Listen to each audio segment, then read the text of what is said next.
Chapter 1624. The saber first swept across the neck of a palace guard, and in the next moment, it pierced through the shoulder of his colleague beside him. It entered the left shoulder and came out the right shoulder. A nearby guard who had jumped high with his saber was cut in half by the saber. It formed a large arc around Su Fengnian. After all, this group of palace guards was one of the few experts in the palace. In the arc of Yonghui 17, there was no lack of people who used their sabers to save their lives or intercept. However, without exception, as long as they used their sabers, the temporarily ownerless Yonghui 17 was unscathed. However, the day sabers in the hands of the other guards shattered on the spot. Without seeing Su Fengnian move, Yonghui 17 began to draw a second arc with a larger range. At the same time, in the first big circle around Su Fengnian, the sabers of all the palace guards who died in battle before they could use their sabers also began to leave the ground and fly into the air, joining the arc. In the second arc, which was even farther away from Su Fengnian's body, there was an ear-piercing sound of the day saber exploding and breaking, and corpses kept falling to the ground. The more than 160 palace guards who were still alive were forced to stand outside the arc. It seemed that they were surrounding the king of Bailiang, who had not really used his saber yet. In fact, they could not even catch the corner of the young king's clothes. When Su Fengnian began to move forward, the arc that was visible but traceable suddenly rippled and changed. Occasionally, it would jump out of the arc and kill a certain guard before returning to the arc. More than 20 guards who were caught off guard were killed immediately. After someone shouted, "Break the array together," the palace guards outside the circle began to slash at the arc with no regard for their lives. Ordinary people would not be able to detect a breath.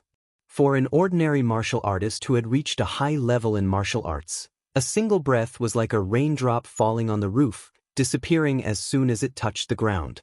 However, a martial arts grandmaster's breath was as long as a river. Ever since he personally created the division of martial artists into the first grade and the fourth realm, there was a saying that his body could travel 800 miles in an instant. When experts of similar strength fought against each other, it was mostly a battle of qi.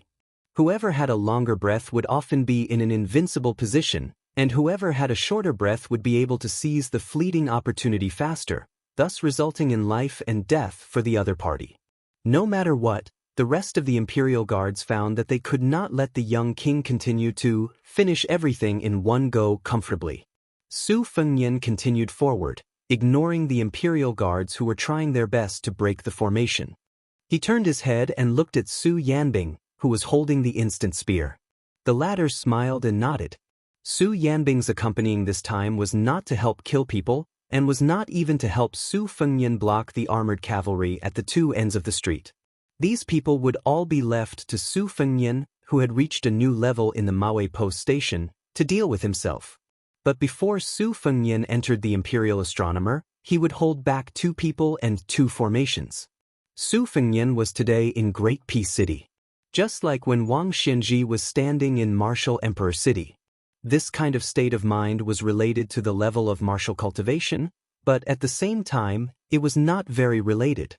But whether or not one had this kind of state of mind, it would have an effect on one's cultivation.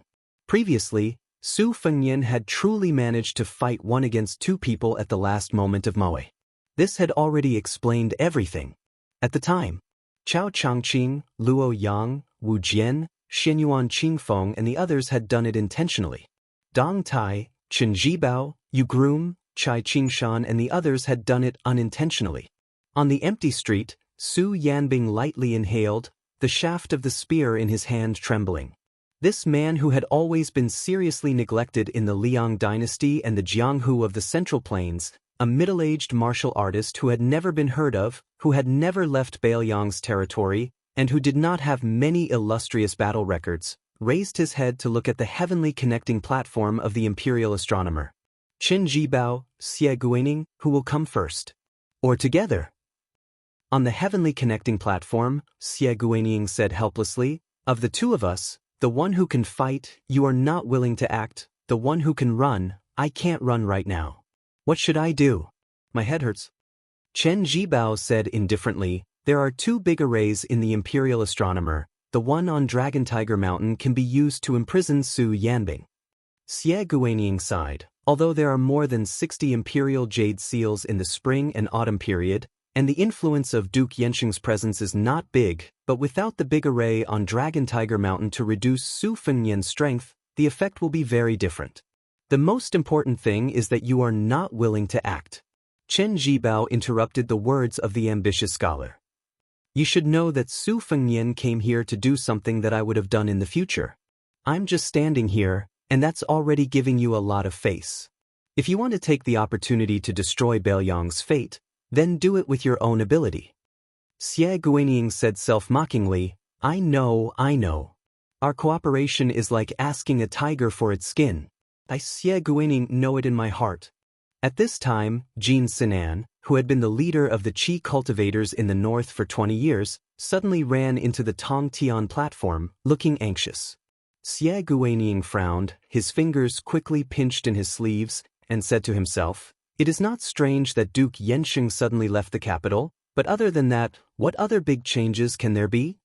Jin Sinan's face was pale, and he said sadly, Mr. Xie, I just went to the Imperial Treasury and found that Duke Yanxing had taken away the central seal that symbolizes the fate of the Confucian school. Xie Guaniying was stunned at first, then he laughed, his sleeves shook, looked to the south, and said in high spirits, Duke Yanxing, do you really think that by doing such a rebellious thing, you can stop me, Xie Guaniying?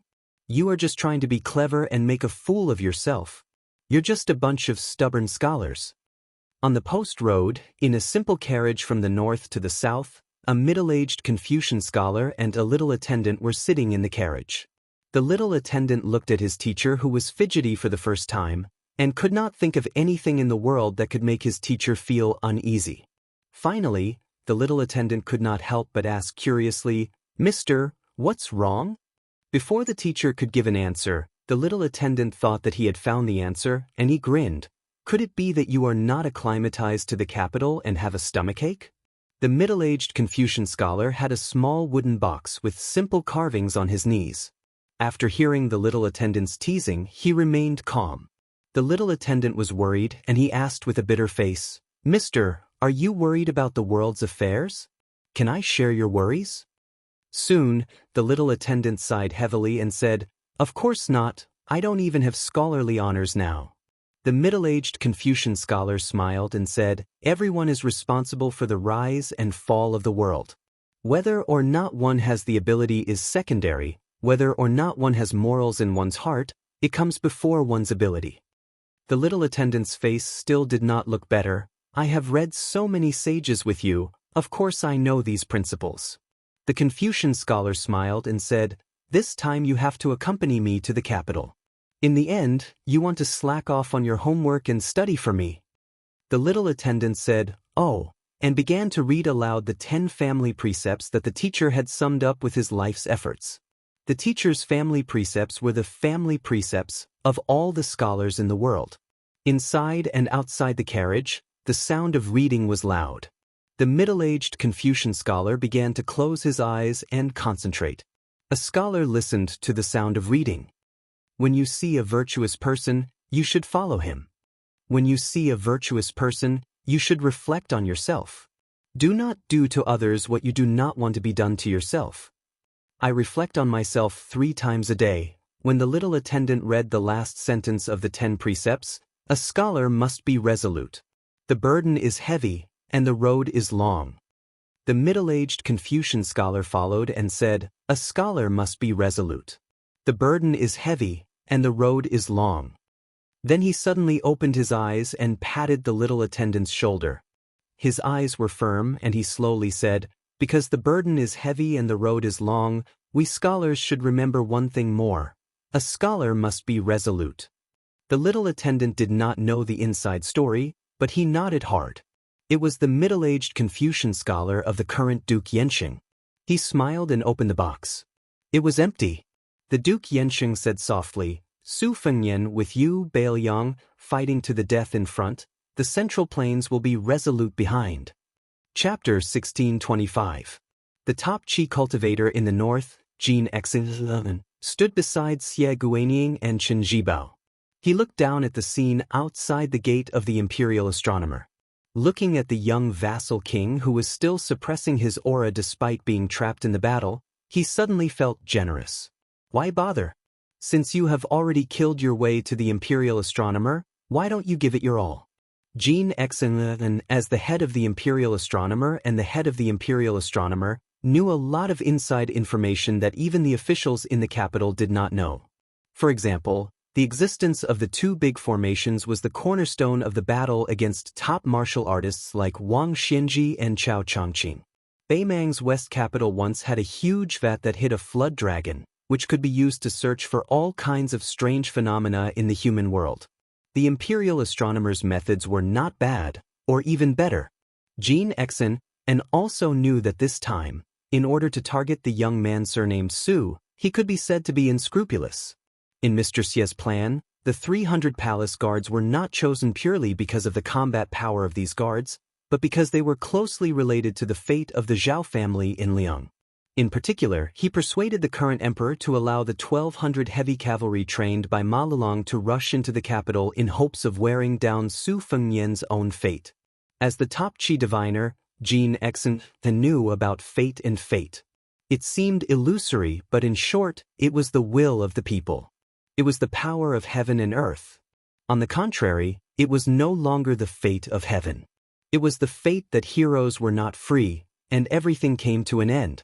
Therefore, Mr. Xie was really cruel and merciless. Not only did he ignore the life and death of the 3,000 soldiers, but he also wanted to destroy the fate that Beiliang had painstakingly gathered by Su Fengnian. At that time, Qi Jiajia's one sword of going Liang did not make Su Fengnian use Beiliang's fate. The young vassal king risked his life to prevent the one sword of 1,000 miles from entering Yuzhou. This time, Mr. Xie was forcing Su Fengnian to make a difficult choice. Would he let his emotions affect his decision, barge into the Imperial Astronomer, and resist the two big formations regardless of the consequences? Or would he leave some suspense for Beimang, which was in the middle of Beiliang's struggle for power in the Central Plains? Now it seemed that compared to the time when Qi Jiajie, one man and one sword, died one after another, Su Fengnian's state of mind had changed. He no longer had his hands and feet tied, nor did he have any misgivings. Although he was on the opposing side of the young vassal king, when Jean Exen saw the scene at the door, he couldn't help but feel sincere admiration. With this young man leading the new Jianghu of Liang, Li Yufu, Qi Xianxia, and Xianyuan Qingfeng, all of them were truly impressive. Outside the Imperial Observatory, Dong Tai had just shown his magnificent skill of killing 1,000 people and 1,000 swords in an instant in Taiyu City yesterday. Today, Su Fengnian was using what he had learned. A young vassal king who had forcefully borrowed the Dai sword appeared in front of each of the 100 palace guards standing outside the door. Almost all of the palace guards were repelled by one move, and they all crashed into the outer wall. The entire thick wall rumbled and was on the verge of collapsing. If there were some valiant guards who didn't want to retreat and tried to take back their swords to continue blocking the road, they were quickly stabbed by a sword and nailed into the wall along with their swords. Of the 300 palace guards that Yang Dongping had brought, less than 100 were still alive. Yang Dongping was the first to die in battle. The two carriages had just turned the corner at the end of the street and had just brushed shoulders with the charging cavalry. On one of the carriages, Chen Yu lifted the curtain and saw through the gap that at the very back of the cavalry, there were many tall and large cavalry who were donning armor and getting on their horses with the help of the supporting troops. Other than that, there were also hundreds of idle war horses that no one had ridden. Chen Yu said in surprise, "I thought that this troop had entered Taiyu City as an armored cavalry." The proprietress of the Jiu restaurant couldn't help but laugh. "Silly girl. This is a heavy cavalry that has only appeared a few times in the wars of the spring and autumn period. When they travel, they definitely won't wear armor. Before they face the enemy, the war horses they ride will definitely be supporting horses. Otherwise, if both the men and horses wear armor, the cavalry and the war horses won't be able to take it after a long time. Let alone being able to destroy everything on the battlefield and play a crucial role in deciding the battle, they probably would have collapsed from exhaustion before they could even charge. Wearing armor before the battle is a rule of heavy cavalry. Only then will they have enough strength to tear apart the enemy's most dense and important formation. But even so, they cherish the strength of the warhorses. On the battlefield, it's already very impressive to be able to carry out 2 long-distance charges while maintaining an orderly formation. As for using 1,000-man heavy cavalry in a roundabout way, that's just a novel and can't be taken seriously. Chen Yu reluctantly pulled back her gaze and put down the curtain. She sighed emotionally. "Aunt Hong, so that's how it is. In the past, I thought that heavy cavalry meant that they could wear armor and run for thousands of kilometers." The lady boss's eyes were absent-minded. She said softly, "Only when you go to Bailiang and see them kill with your own eyes will you know how valiant a true heavy cavalry is. Actually, I only heard it casually from my man back then. But at that time, Su Xiao used the strength of alcohol to pat his chest and say some heroic words that reached the clouds. He said that one day in this life, he would lead over 100,000 elite cavalry and beat 1,000,000 Beimang barbarians until they were cowards who didn't even dare to step out of their homes. Back then, my man Sun Ping and Su Xiao, one a poor scholar who had no money and the other a boor who had to look at the Ministry of War's face, could actually drink together and brag without thinking. It was already strange enough. Wu Su and I, 2 women, actually felt quite helpless every time we saw them putting on that cocky appearance of a hero in the world at the table. Xie Guaniying suddenly joked, "Are you really not going to fight with Su Yanbing? Or are you saying that you'll wait until you've taken that step and half a step respectively before you have a life and death battle like Su Fengnian and Wang Xianxia? But let me say this first. This kind of opportunity might not come. It's the same for both you and him." Chen Zhibao stretched out his hand. A beam of light suddenly descended from the sky and landed on the heaven-reaching platform.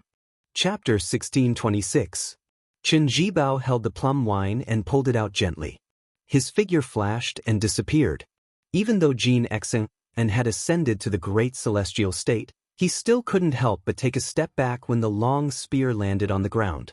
At that moment, the Qi cultivator grandmaster understood a principle. Jin Exin's state was like an ant in the eyes of Su Fengnian, Chen Zhibao, and Su Yanbing. Xie Guaniying turned and threw a sharp look at Jin Exing.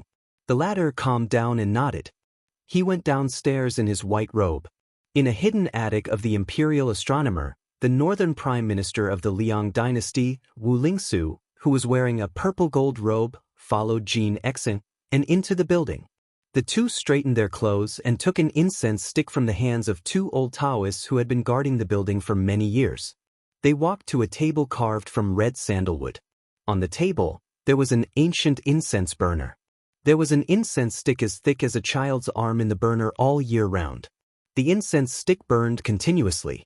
Before Jin Exing came, not only did he put on the deputy uniform of the imperial astronomer, he also borrowed the badge of the head of the imperial astronomer and hung it on his waist. Wu Lingsu, on the other hand, went to great lengths to bring the golden edict that the court had issued to him. The edict was stamped with the vermilion seal of the emperor's 3 seals and the emperor's 3 seals. It was the emperor's seal that was specially used to worship the gods.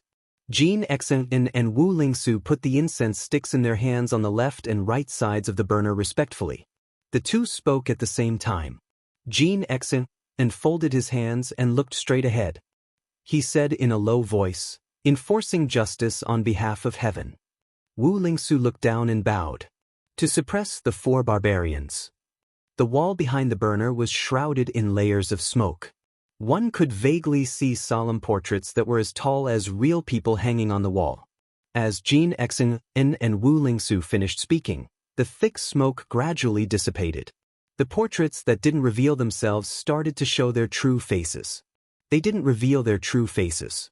The portraits on the wall were of the ascended Taoist masters of the Dragon Tiger Mountain. Jin Exing's expression was complicated. It was just like what Xie Guaniying had said to him before. Don't ask if there are gods in the world. How many people have ascended since ancient times? In that case, the real people depicted in the portraits were the real people who had ascended.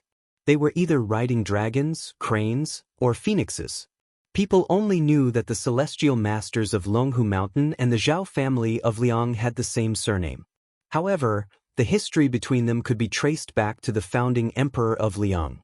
Because of Wudong Mountain, Zhao Huangchao, who was born a noble, had no choice but to conceal his identity in Mount Longhu and cultivate in seclusion. He raised an evil dragon in Earth Lung Mountain to restrain the northwest black tortoise. The 3 incense sticks in the incense burner that were originally dimly lit suddenly blossomed into 3 brilliant flames. Especially the incense stick in the middle, it burned out at a speed visible to the naked eye. When the incense burned out, the paintings on the wall seemed to move without any wind. The sound of books being flipped could be heard in the building. The 2 brand new portraits hanging on the left and right were the first to shake, and they were also the first to show signs of abnormalities. In the air 3 inches outside of the portraits, mysterious ripples appeared. 2 Daoist masters in yellow and purple Daoist robes broke out of the mirror. Their figures were illusory as they walked out of the portraits and the mirror. They floated to the ground and walked out of the building. One by one, the sage-like Daoist masters landed on the ground and floated out of the door. Some of them were carrying ancient swords, some were holding purple-gold books, and some were holding horsetail whisks. Among the last 3, one of them was riding an auspicious white deer and singing generously. After the white deer immortal, 2 immortals appeared side by side. One of them had a delicate face, a lotus crown on his head, and a long-sleeved crane cloak. Unlike the previous immortals, whether it was his aura or his eyes, there was a trace of, "Heaven and earth pity me, I pity all living things." The other immortal who came with him was extremely young. He looked about 30 years old, and there was a murderous aura between his brows. After he landed, he raised his hand and held a talisman sword, Yulei, that had been enshrined in the building for hundreds of years in his hand. He weighed it in his hand and the corner of his mouth curled up. Jin Sinan maintained a respectful posture with his hands folded and looked straight ahead. Wu Lingsu, who was recognized by everyone in the Liyang imperial court as a lucky person, was trembling in fear and sweating profusely. One by one, the immortals appeared at the imperial observatory in the mortal realm. Most of them passed through the Li family's infantry formation and arrived at the entrance of the imperial observatory. Apart from 2 of the armored soldiers, whose eyes suddenly became unfocused, and then their bodies suddenly emitted a purple-gold light, turning their eyes golden and imposing, the rest of the immortals lined up at the entrance. They stood in the exact same position as the portraits in the building. The immortals who had replaced the 300 imperial guards all had different expressions on their faces. An immortal on the right whose feet were shrouded in purple mist turned to look at the newly ascended sect master of Mount Longhu, Zhao Danxia, and asked with a smile, "Is this the one?" With each word, the people around the gate of the imperial observatory seemed to hear the sound of nature. Zhao Danxia nodded slightly. "It is this person who abandoned the true body of the Xuanwu great emperor in this world and cut off his own path to immortality." The immortal surrounded by purple clouds frowned slightly and angrily stared at the young man in mourning dress.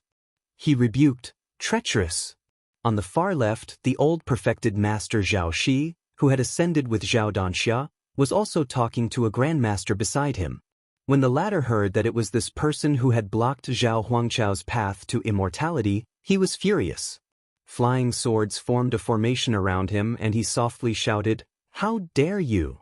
When this immortal said these 2 words, the bells and drums of all the Daoist temples in the capital suddenly rang. Changming Great Peace City. An immortal stood in the middle. Golden armor could be vaguely seen under his loose robe. The immortal glanced at the charging cavalry on the left side of the street and smiled slightly. A ball of golden light exploded and flew toward one of the cavalry generals. The cavalry was instantly possessed by an immortal. His entire body shone brightly and shone brightly. The golden-armored immortal urged his horse forward. The immortals were in front. Su Fengyan looked at these high and mighty immortals expressionlessly. He did not say anything and only raised the cold blade in his hand. That was all.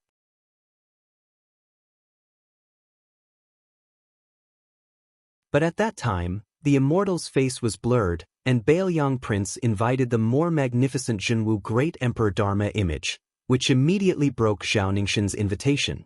Except for the few disciples of the Zhao family in Dragon Tiger Mountain, almost no one knew who Zhao Ningxin's ancestor was.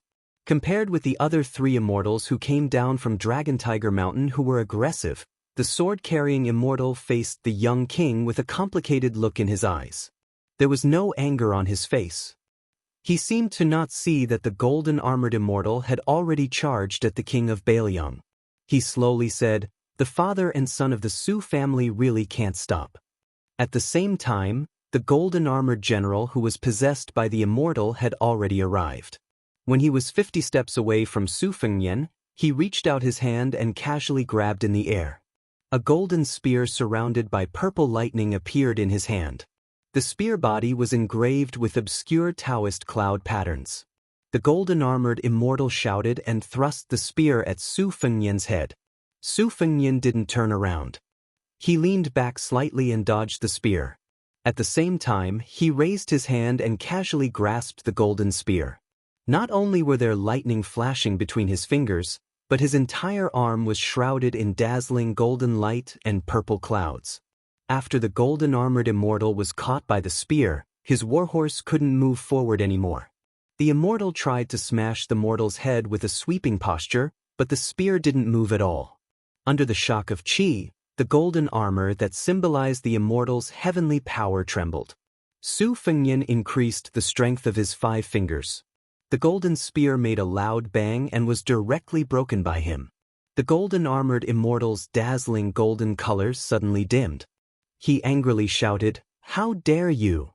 Su Fengnian finally turned his head and looked at the ascended immortal wrapped in golden light. The corner of his mouth twitched. "Since both of you have descended to the mortal world, let's get off the horse together." Su Fengnian pulled the broken spear to his right. The golden-armored immortal, who didn't want to let go of the spear, was pulled off the horse. The latter obviously realized that something was wrong. When he left the horse's back, he let go of the spear and raised his hand high, as if he wanted to use something to suppress this audacious mortal. Sure enough, a square Taoist seal with dazzling thunder light hovered above the golden-armored immortal's hand. It looked like the seal of the thunderbolt deity recorded in the Taoist scriptures. He smashed it down heavily on Su Fengnian's head. At the same time, the immortal said in a deep voice, "Heavenly thunder blast." Su Fengnian didn't make any big movements with the blade in his left hand. He just made a gesture with the tip of the blade slightly raised. The 3 immortals with the Yulei sword, the lotus crown on their heads, and the white deer at the gate of the Imperial Observatory seemed to want to say something at the same time. Among them, the lotus crown immortal sighed slightly. The immortal riding the white deer almost couldn't help but attack. Su Fengnian's move was Gu Jiantang's famous move, the Thunderheart. In the last decade, Gu Jiantang, who rarely acted, only used this move to return a bow to the official when Chao Changqing entered the Great Peace Imperial Palace with Jiang and I. Later, Jiang Fuding, who had a special status, provoked Su Fengnian and used it once against Su Fengnian. At this moment, Su Fengnian used the Thunderheart with a force far more shocking than Jiang Fuding's.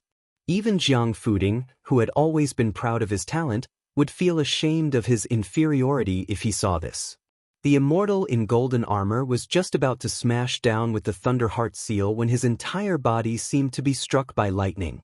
He flew into the sky. The seal that had just formed and hadn't shown the majesty of the heavenly Tao also disappeared. Su Fengnian's sleeves moved slightly. He rose from the ground and twisted his body. His sleeves fluttered in the wind, showing the endless elegance of the number 1 person in the world. Su Fengnian appeared above the immortal in golden armor. He also reached out with his palm. His 5 fingers were also spread. However, he didn't use the Dharma seal. Instead, he simply slapped down at the immortal. There was an ancient poem that said, "The immortal touched my head and tied my hair to teach me longevity." These words contained the true essence of Taoism, causing countless cultivators in the mortal world to yearn for it. Many people visited famous mountains and great rivers just to see the true appearance of the immortals and learn the art of immortality. But today, the young vassal king in white robes, after being angrily reprimanded by the immortal, did something truly disgraceful. "I touched the immortal's head. I broke longevity with one hand." Chapter 1628. The golden-armored immortal didn't even have time to defend himself before he was smashed to the ground by this extremely majestic palm strike. In the blink of an eye, the golden light around the immortal's body dissipated at an extremely fast speed. When the immortal's possessed body smashed a large hole in the ground, the golden armor he wore before was gone except for the remaining golden light in his eyes. The immortal's body was mostly restored to a mortal's body. He was bleeding from his 7 orifices and dying. Su Fengnian stood expressionlessly at the edge of the large hole, looking down at the general of the heavy cavalry who could not escape death no matter what. Unless one had reached the Vajra or heavenly image realm, one would not be able to bear the burden and die when carrying the body of a banished immortal. The people of Confucianism, Buddhism, and Taoism were different from the ordinary martial artists of Jianghu. Just like the eminent monks of Buddhism who reached the first pin realm of the Vajra realm, the Taoist grandmasters often reached the finger mystery realm as soon as they reached the first pin realm. This was also a unique opportunity that ordinary people could not envy. However, when facing an enemy of the same realm, it was natural to advance step by step.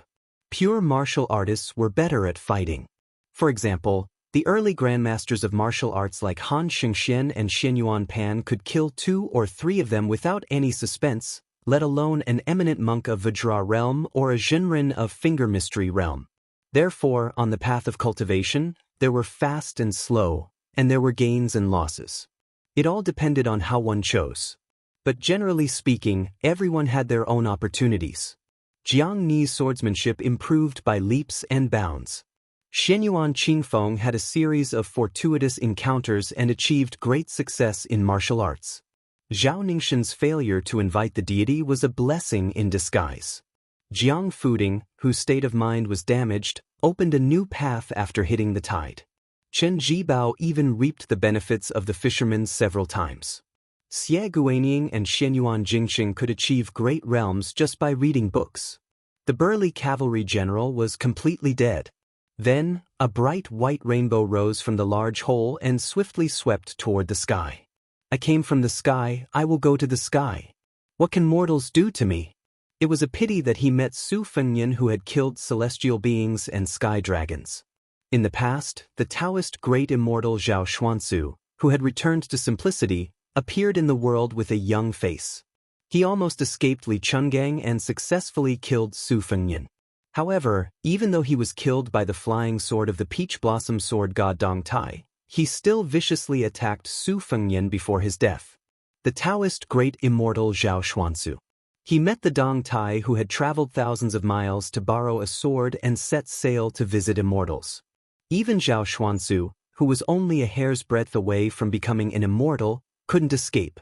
Now, this immortal of Mount Longhu who had ascended to immortality at some unknown time and who himself was restricted by the rules of celestial being descending to the mortal world had encountered Su Fengnian, who was at the peak of his spirit, as if he was in martial emperor city, facing all the heroes of the world.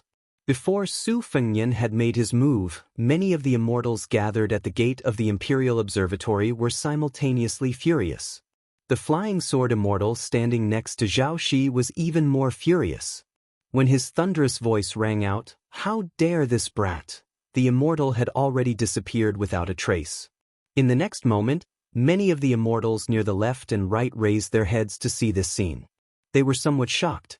Then, they looked at each other in dismay and began to whisper to each other.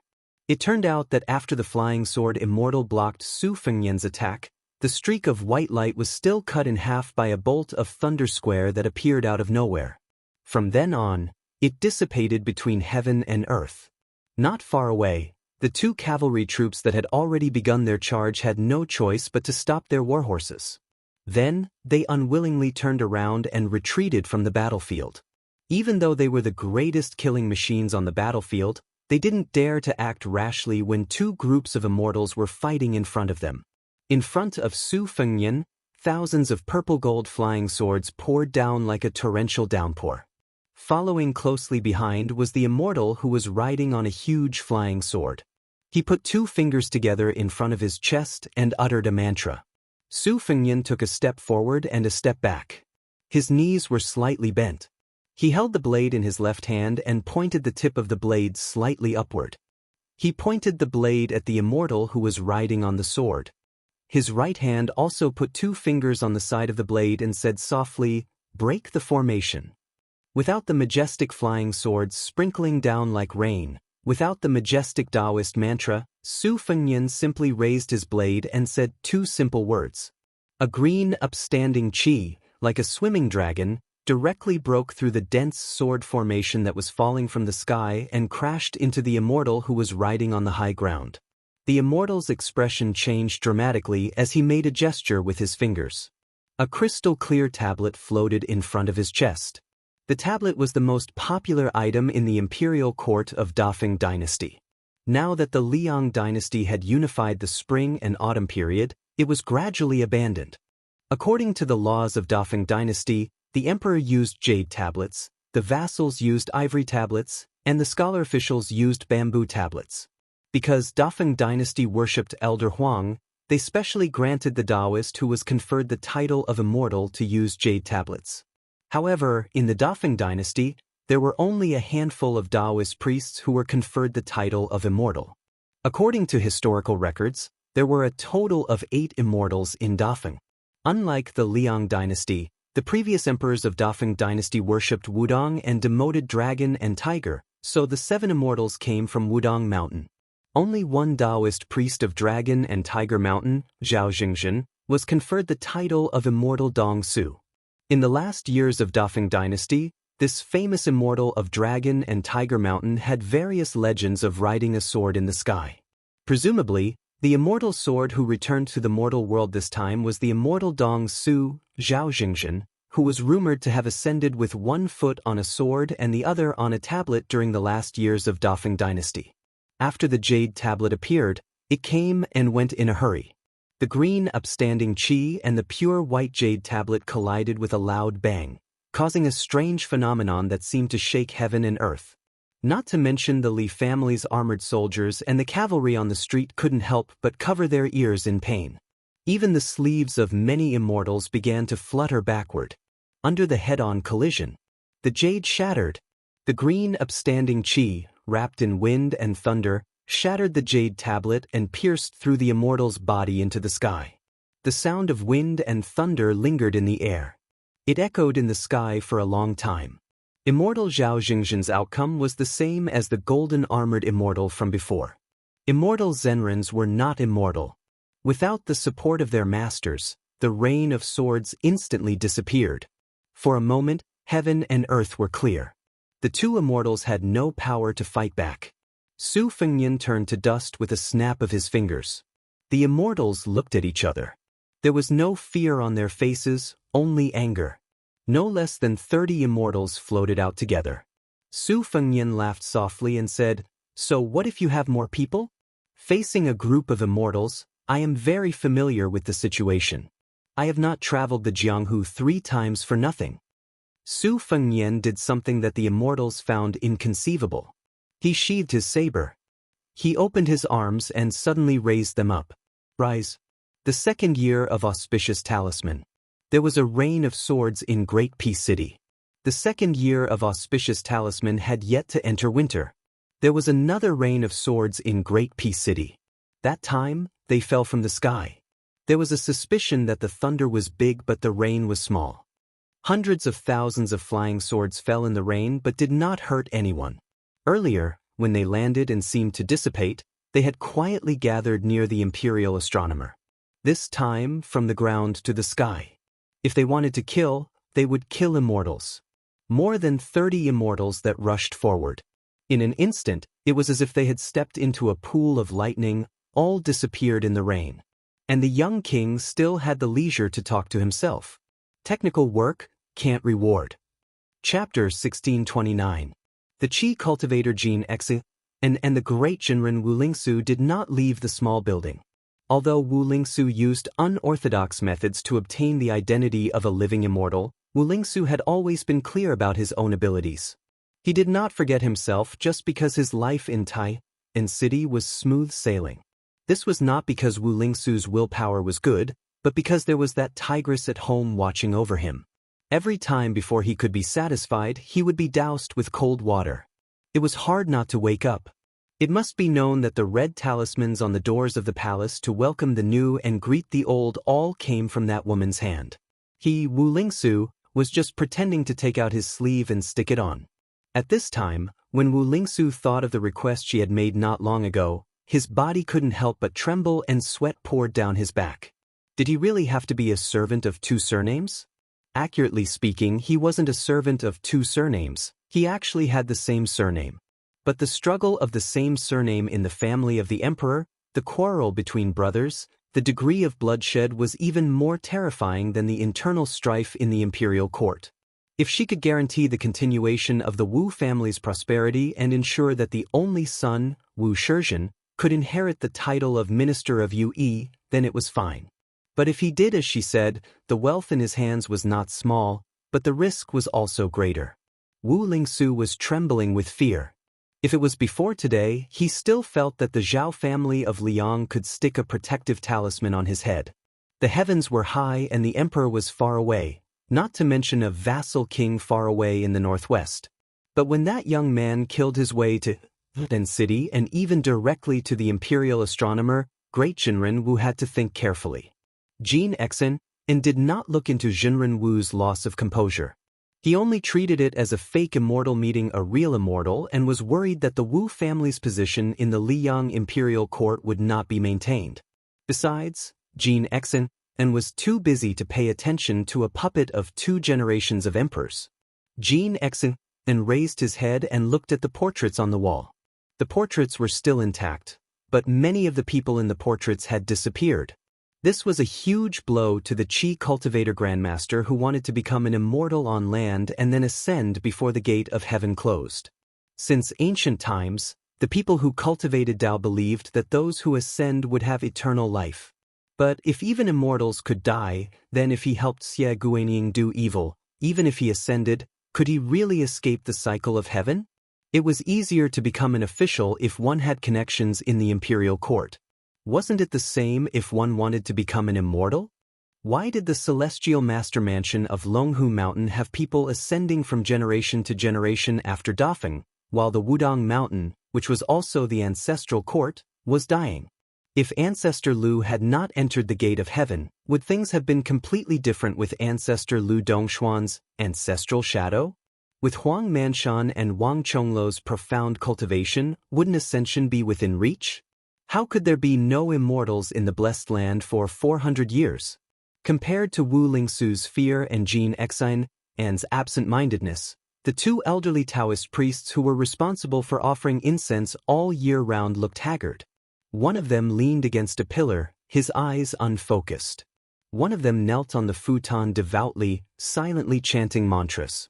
Xie Guanyin sat lazily on the edge of the heavenly platform, his feet hanging in the air, as if he wasn't worried at all about being caught in the crossfire. In fact, whether it was hiding or escaping, if Xie Guanyin claimed to be the second in the world, no one would dare to claim to be the first in the world. Within the borders of Western Shu, he had evaded Deng Tea's thousandly flying sword, which was brimming with killing intent. However, earlier in the year of Hongjia, he had evaded 2 soul-stirring pursuits. Back then, Xie Guanyin and Li Shan were both young and vigorous God's favored sons. They hit it off immediately, especially Xie Guanyin, who was proficient in divination. He even revealed the secrets of heaven, which led to a monstrous disaster. Li Shan was a bachelor. He only had talent but no background. Logically speaking, he should have died long ago. However, he unintentionally got close to a tree like Su Shao and managed to escape that storm. On the other hand, Xie Feiyu, who was born in a wealthy family, was deserted by everyone and treated as an abandoned child. He was even considered a must-kill by East Sea Martial Emperor City. Even the old lady who ascended the throne later bore a grudge against him. She didn't hesitate to let Toba Bodhisattva sneak into Liyang to assassinate him. Because of this, he had to change his name and hide in the imperial court. Even his own flesh and blood didn't know if he was alive or dead. Therefore, there was no more Xie Feiyu in the world who hoped to leap over the Dragon Gate. There was only Mr. Xie of Great Peace City who should be hiding behind the scenes. In the eyes of Xie Guanyin, who had watched the world's affairs with cold eyes for more than 20 years, Li Yishan and Nailan Yusi were the same type of people. Sun Ping, Zhang Julu, and Yuan Benshi were the same type of people. Huang Longshi, who had a loose tongue, was another type of person. However, in the end, Xie Guanyin felt that they were the same type of people. They worked for others, a land, a country, and the world. The only thing they weren't good at was working for themselves. If they couldn't even take care of themselves, how could they help the world? Among them, Yuan Benshi wanted to work for himself, but he couldn't. Huang Sanjia could do it, but he disdained to do it. Xie Guanying's plan was to amaze the world with a single brilliant feat. He wanted the Central Plains to sink again. Then, he would personally obtain 1,000 years of peace. If one said that Xie Guanying was seeking the status of Grand Secretary or Imperial Preceptor, or a few decades of peace and prosperity, or even ascending to become an immortal, then they were underestimating him too much. Since Huang Longshi said that there was no 100-year emperor or 1,000-year dynasty in the world, then he, Xie Guanying, would have to wrestle with this outsider who claimed to know about the future of 1,000 years.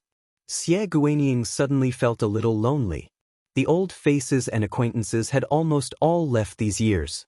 Except for Nailan Yusi, it seemed that everyone else had died. Although there were many newcomers, in fact, except for Chen Wang, who was successful in his official career, the others still needed various polishing and scrutiny even if their futures were promising. In comparison, Su Beiji and Chen Shiliang of Bailiang stood out faster. Jean Lanting, who was not inferior to Chen Wang and was already the left assistant minister of the Ministry of Rights. Xie Guanying had never put this kind of clown in his eyes. Adding oil to the fire was never a long-term solution. It was just a flash in the pan. Between the replacement of the old and the new, Xie Guanying was not optimistic about Zhao Yuling and Yin Maochun. On the other hand, Lu Baijie, Yuan Guo, and Han Lin, the three civil officials who were either demoted or promoted to the local government, had the hope to take over the responsibilities from Qi Yanglong and Huan Wen. They were the top officials for a short time, but they were still paving the way and building bridges for Chen Wang, Yan Qi, Li Jifu, and the others. During the reign of Yonghui, there were only two real mainstays of the Liang dynasty. There was the blue-eyed Zhang Julu and the warrior Su Shao. It was the existence of these two people that deterred all the dragons, snakes, fish, and shrimps in the imperial court. With Zhang Julu, the literati who wanted to make achievements honestly ruled the country, and the literati who advocated quiet talk continued to talk about the wind and the moon.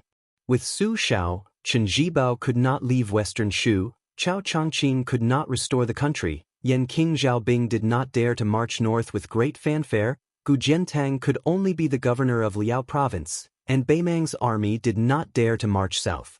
However, it was precisely because of the two of them, one was at the center of the imperial court, deciding the promotion of all the officials, and the other was at the northwest border, commanding 300,000 cavalrymen, that the late Emperor Zhao Dun did not dare to give the dragon throne to his son Zhao Zhuan, because there were too many thorns on the throne. The biggest knot was that as long as Su Shao was alive, Beimang would not dare to stake everything on a single throw to invade the Central Plains.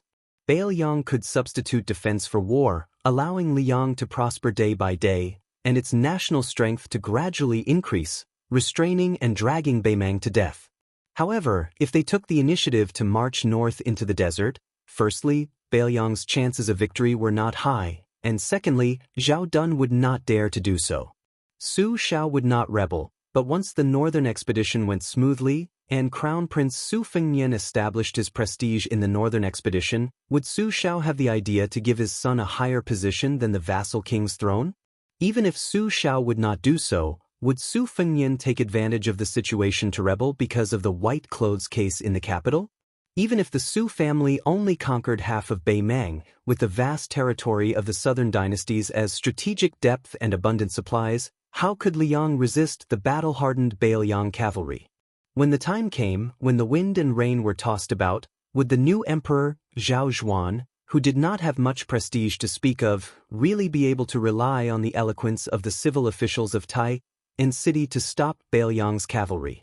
taking advantage of West Chu's rebellion to weaken the vassals and suppress the power of the local generals, and at the same time taking the opportunity to demonstrate martial arts to the world on the battlefield of Guangling, was the strategy that the late emperor, Zhang Julu, Huan Wen, and Yuan Benshi had no choice but to do. In reality, they were buying time, taking advantage of the fact that Su Fengnian was not fully fledged.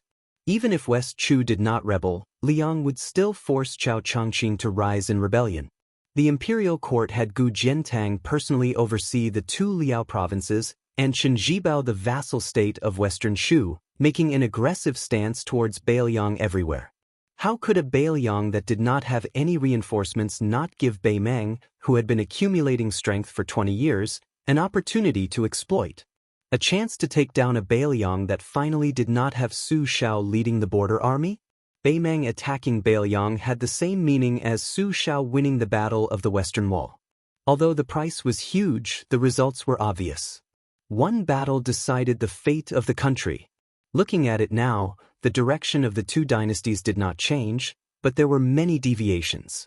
Even after Wu Zhongshuan left Nanjiang and joined Liang, the Guangling War did not quickly change. On the other hand, northern Liang had obtained a tragic victory. It was tragic and heroic. What was even more unexpected was that the Beiliang frontier army lost 100,000 men less than Liang had predicted. Especially the 130,000 to 140,000 cavalry, they did not suffer any major injuries. Today, they still maintained an impressive number of around 100,000 men. Originally, not only did Beiliang win a Pyrrhic victory, the Second Great Battle of Liangmang would directly spread the flames of war to Beiliang's Dao territory, or even Lingzhou. Looking at it now, Beiliang fighting to the death outside the pass was not a fool's dream. Therefore, when Su Fengnian left the vassal land without permission and Liang retreated step by step, it was not that great peace cities suddenly liked to talk about comradeship and reason with people. Instead, it was because they were afraid that Beiliang would do something irreparable in a fit of anger. It was a pity that other than Tantanon, whose heart was like dead ashes, those few people of the older generation who had set the trap had all died one after another.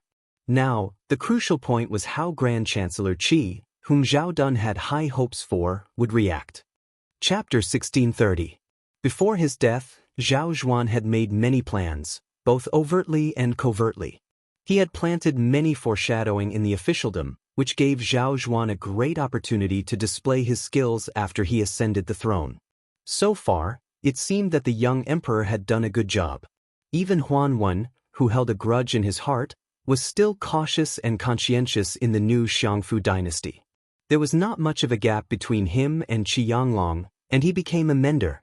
Unlike Su Fengnian, who could win the hearts of Beiliang soldiers by risking his life on the battlefield, the young Emperor Zhao Zhuan was like the most honorable caged bird in the world, relying only on the skin of the dragon robe. Therefore, his majesty as an emperor required years and years of hard work to build. Of course, if Zhao Zhuan could have Su Fengnian's martial cultivation, it would be a different story. For example, when Chao Changqing and the Princess of West Chu came to deliver gifts, he defeated Chao Guanzi before Gu Jiantang and Master Lu Hao. However, in the path of martial arts, there was no such thing as a great grandmaster without risking one's life. Even Xianyuan Qingfeng, whose strength had improved by leaps and bounds, did a crazy thing like fighting to the death with Wang Xianji. Yuan Benshi's illegitimate son, Jiang Fuding, who had outstanding talent, even if he had received guidance from a large group of experts such as Gu Jiantang and Master Lu Hao, Qi Jiajie, in the end, he still ended up as a tide-bearer in Donghai. Xie Guanying said softly, "Several pillars of the country can work together to support a throne room that is swaying in the wind and rain. However, a cornerstone can allow a dynasty to remain standing in the face of a once-in-a-century storm. Zhao Zhuan, Chen Wang by your side is still too young. It will take time to become someone like Zhang Julu. You can wait, but others won't." Xie Guanying closed his eyes, calm and composed. He didn't care about the immortals who walked out of the hanging statues and died like moths to a flame. Anyway, the ones who lost were the Su and Zhao families. Xie Guanying, who had personally created this situation, couldn't be more happy. If the Qi refinement warriors from the north and the south were all dead, it would be more beneficial to Xie Guaniying's long-term plan. Therefore, it would be best if Jin Exin and could bow his head and listen to his orders. If he refused, Xie Guaniying would not only have the ability to escape. However, Tantai Pingjing accidentally dragged her family to Bailiang, so it was not easy to make a move. Now she seemed to have gone to Guangling Road alone, which was a hidden danger. As for Mount Lantua of the western regions, it no longer shunned the world with cold eyes. After Lu Songtao's death, it also put down its arrogance and chose to enter the world and rely on Bailiang. The white-robed monk Li Dongxin also went to Bailiang. Even Huyen Daguan's family of 3, why did they all bring their families with them? Recently, there was also Duke Yansheng who left the capital without warning. It should be known that this saint had helped Zhao Shi of Liyang to persuade Chao Changqing not long ago. Xie Guaniying, who was smiling at first, suddenly frowned. He opened his eyes and sat up, looking at the northwest. Xie Guaniying was a little annoyed. Was the reason why his vision began to blur because he had also become a part of the game? Then Xie Guaniying suddenly withdrew his gaze and looked down. As a result, he saw the seemingly innocent young Jian Zheng, the child nicknamed Little Bookcase, grinning at him. At the same high place, the young emperor, Chen Wang, and Lu Su on the roof of the main hall did not speak much. Only the eunuch of the ceremony directorate stood under the eaves from time to time and reported the situation at the imperial astronomer in detail with a voice that was neither soft nor loud, just enough to be heard clearly. When Zhao Zhuan heard that 2 carriages and 4 women appeared over there, the young emperor was a little self-deprecating and helpless. After that, his brother-in-law Yen Qiji went to the palace to have an audience. It was also an indispensable and important step for Yen Qiji to rush to the palace to pass a message to Su Fengyan.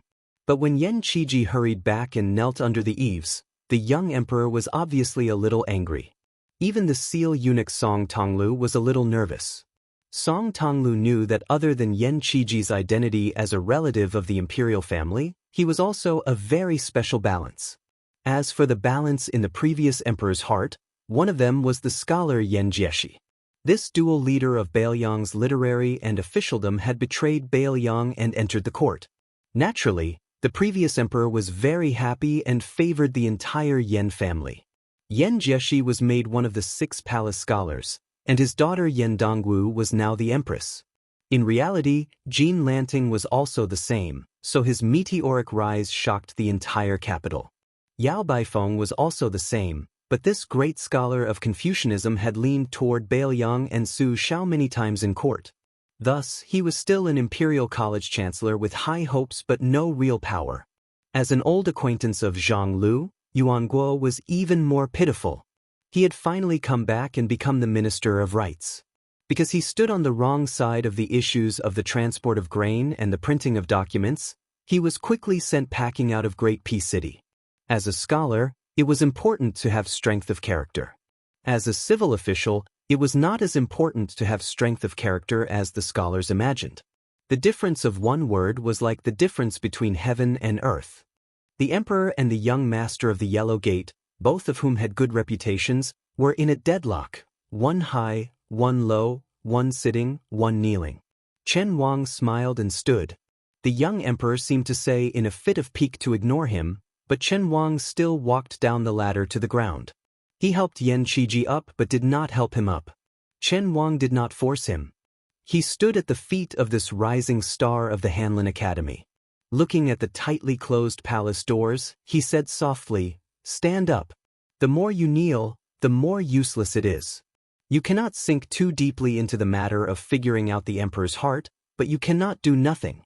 You are not an official that seeks fame to seek favor. Of course, Yen Qiji does not need it. In reality, you can't do it. Since this is the case, rather than have the emperor vent his anger on the king of Bailiang, you might as well stand up and shamelessly follow me to the roof. Just think of it as looking at the scenery. At the very least, you will make the bad thing worse, right?" Yen Qiji lowered his head and knelt without saying a word. Chen Wang, who had always been gentle and respectful, suddenly lowered his voice and said sternly, "What, are you not afraid of implicating your father and sister? Or is it that your Yen family has more descendants than the dazzling Jiangnan Lu family? Without you, Xianxia, you can easily bring out a few more? If you really have the ability, then bring the Empress and Scholar Yan here to kneel. When the time comes, I, Chen Wang, will kneel with you. Everyone can join in the fun. How about that? Xianxia's shoulders trembled. He no longer cried silently, but sobbed silently. Chen Wang sighed and said softly, I, Chen Wang, am not like you. I am just a poor scholar studying hard. I have some classmates in my hometown, some in the same year as the imperial examination, and some colleagues in the officialdom. But there are very few who can truly be called friends. It can even be said that there is not one. So, I do not agree with you kneeling to beg the emperor for mercy, but I can somewhat understand. You and I are now rich, powerful, and famous. It's actually very simple. Chen Wang glanced out of the corner of his eye at the eunuch in embroidered robes, standing silently with his hands behind his back. The latter did not move. Chen Wang hesitated and then squatted down next to Xianxia. He said lightly, the old King Liang has the strongest army in the world, hundreds of thousands of cavalry. From the northwest border to Great Peace City, it is not as far as we think. But every time the general enters the capital, he only has a few personal retainers with him. Of these two matters, which do you think is more difficult? For normal people, it is the former, but for the general, it is the latter. When a general has a large army, and a civil official has the power of the court, what is difficult is not to be spirited like normal people think, but to not act recklessly. Instead, to weigh each of the 5 words, loyalty, filial piety, benevolence, righteousness, and affection. Chen Wang smiled. The new King Liang, Su Fengnian, your good brother, has also weighed these 5 words these years. As an official, speak of loyalty. As a son, speak of filial piety. As a general, speak of benevolence. As a brother, speak of righteousness. As a husband, speak of affection. In my view, his entry into the capital this time was unexpected but reasonable. He put aside the word of loyalty and picked up the word of filial piety. In reality, I am slightly disappointed that he would abandon the country for his own selfish interests. But I also know that this is my inhumane request. It is my wishful thinking to place Su Fengnian in the position of a saint. In reality, it is the exact opposite. I knew long ago that Su Fengnian was never a saint. In the end, he is a man of the Jianghu, and is more suited to the Jianghu. In the high court, he is a young vassal king with grievances that are difficult to resolve. But in the distant Jianghu, he can become a hero that does not lose to Li Chenggang. He chose to leave the Jianghu and take on a heavy responsibility to stand outside the Beiliang border. He did not have any freedom, and only people died. I think that Su Fengnian is already very unhappy. In short, he is unhappy. It is a very simple principle, but many people do not understand it. If someone says Su Fengnian, he should be satisfied. But I, Chen Wang, am a poor scholar at the bottom of the marketplace. Step by step, I have reached my current position. But there are some things that I am also very unhappy about. You can't say that it is easy for me to stand and talk, right? You can't. If anyone says that and I hear it, I will one day make them even more unhappy. See, I am also not a saint. This has nothing to do with whether or not I am an official of the left scattered cavalry or not. None of you are saints. So, His Majesty is also not a saint. There is justice in heaven and earth, and people also have human nature. It is not wrong to follow this principle and conduct oneself in the world.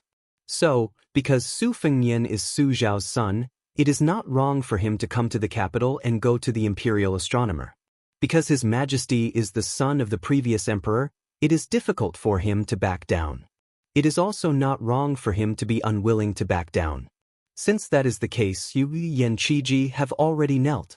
His Majesty and I both understand your principles. Why do you want to take a mile after taking an inch?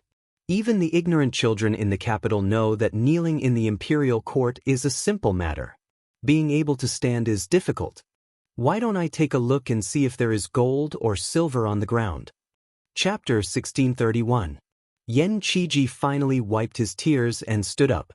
When Xianxia was about to bow and express his gratitude, Chen Wang shook his head and said, "Forget it, forget it. Lu Su has already done the same thing in front of His Majesty today.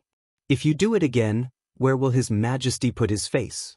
Once the label of forming a clique for personal gain is put on me, I can forget about continuing to be promoted. Yan Qiji said calmly, "Gentlemen are a group, not a clique." Chen Wang was stunned for a moment, then he turned around and began to climb the ladder. He muttered softly, "What a waste of my effort. That's good, I don't have to waste money to treat you to a drink." Yan Qiji, who had flattered the wrong person, was immediately embarrassed. Song Tonglu, who had been ignoring their conversation, secretly raised the corner of his mouth. On the roof of the main hall, Chen Wang, who was originally sitting next to the young emperor, moved his seat. Yan Qiji could only bite the bullet and sit between the emperor and Chen Wang. Zhao Zhuan said coldly, "Aren't you going to learn from those famous officials who remonstrated with the emperor?" Yan Qiji lowered his head and his expression couldn't be seen clearly. He said softly, "Serchen is right, as an official, one has to think about being promoted. This is human nature." Chen Wang, who was immediately retorted, didn't know whether to laugh or cry. Scholars were not good people. On the other side, blind Lu Su smiled playfully. Zhao Zhuan was a little self-deprecating. He sighed and said, "You're right, you and Su Fengnian are good brothers who grew up together. That's why you're kneeling and pleading for him today. If you, Yan Qiji, were only an official of Liang, I, as the emperor, might be angry on the surface and even throw you into the cold bench for a few years. However, deep down, I'm not angry. If I say that I'm not angry at all, I'd be lying. However, you're not only Su Fengnian's friend, I'm also not only the emperor of Liang. You and I are not only monarch and minister, but also family. In the future, I might choose more concubines and there will be more than one. At that time, there will be more imperial fathers-in-law and imperial uncles. However, I'm not lying to you, you're first the fourth prince's brother-in-law, then the imperial uncle of the current emperor." Yan Qiji was stunned. Zhao Zhuan put his arm around Yan Qiji's shoulder and laughed. He pointed into the distance. "Look, the wind and clouds were surging. I hope that one day, the four of us will be able to sit here together and enjoy the scenery." Chen Wang's expression was solemn as he sat upright. Blind Lu Su raised his eyes and looked into the distance, his hands casually supporting himself on the roof. Great Peace City was the most virtuous city. There were many people, and naturally there were many rules. Even the residences of the officials were divided into 3, 6, and 9 levels. They were mostly divided into the rich and powerful. For example, the group of residences where the Duke of Yan and the Marquis of Huayang resided were mostly of great birth. Dukes, marquises, and counts were piled together. For a new face like Chen Wang, if he had not relied on his relationship with the Jun Wang to become a son-in-law, even if Chen Wang had become a regular attendant of the scattered cavalry of the province, he would not have been able to get a residence there. Most of the people in Jing came from the Hanlin Academy, the Imperial College, and the Imperial Censorate. They were officials of Liang, and also scholars that were renowned in the scholarly circles. Living next to each other saved them the effort of calling for friends. In Great Peace City, there were also poor officials. For example, the earliest Ministry of Rights was a typical government office. Many of the officials of the Ministry of Rights who did not have a high rank and were not the top officials even had to rely on money to survive. They passed their days in poverty. They were called clean sleeves, and their bitterness was not known to outsiders. The rich people, like Song Tianbao, who was brothers with the son of the former Minister of Revenue, Wang Yuanran, and the grandson of the old general Yan Zhenchuan, Yan Tongshu, even though he had a rich father, it was still very awkward for him to buy a residence in Great Peace City. The residences of the dukes, marquises, and counts were people that he could not get in. There was no point in going to the residences of the poor officials. The feeling of being looked down upon all day was not good. Fortunately, there was another choice. That was to buy a large residence in the middle of the residences of the officials with power and the rich. During the day, he would go to the residences of the officials in Jing and pretend to be their sons and grandsons. At night, he would make up for it from people who had money but had less money than him. Some busybodies had studied the group of officials in Jing who had made a name for themselves at the end of Yonghui. They had probably made a name for themselves in the poor area to the south of Great Peace City where scholars gathered. Then they quickly rose to the ranks of the nobility in the northeast of the city.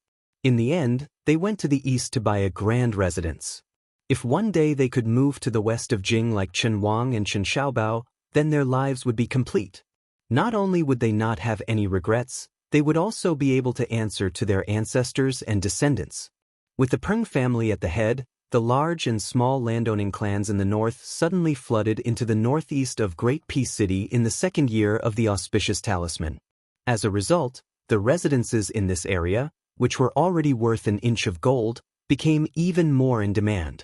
This caused many mid-level officials who had saved up some silver with great difficulty and wanted to finally be able to no longer rent houses to live their days, to the point that they couldn't help but curse the Liaodong barbarians in private, saying that other than being rich, they weren't anything good at all.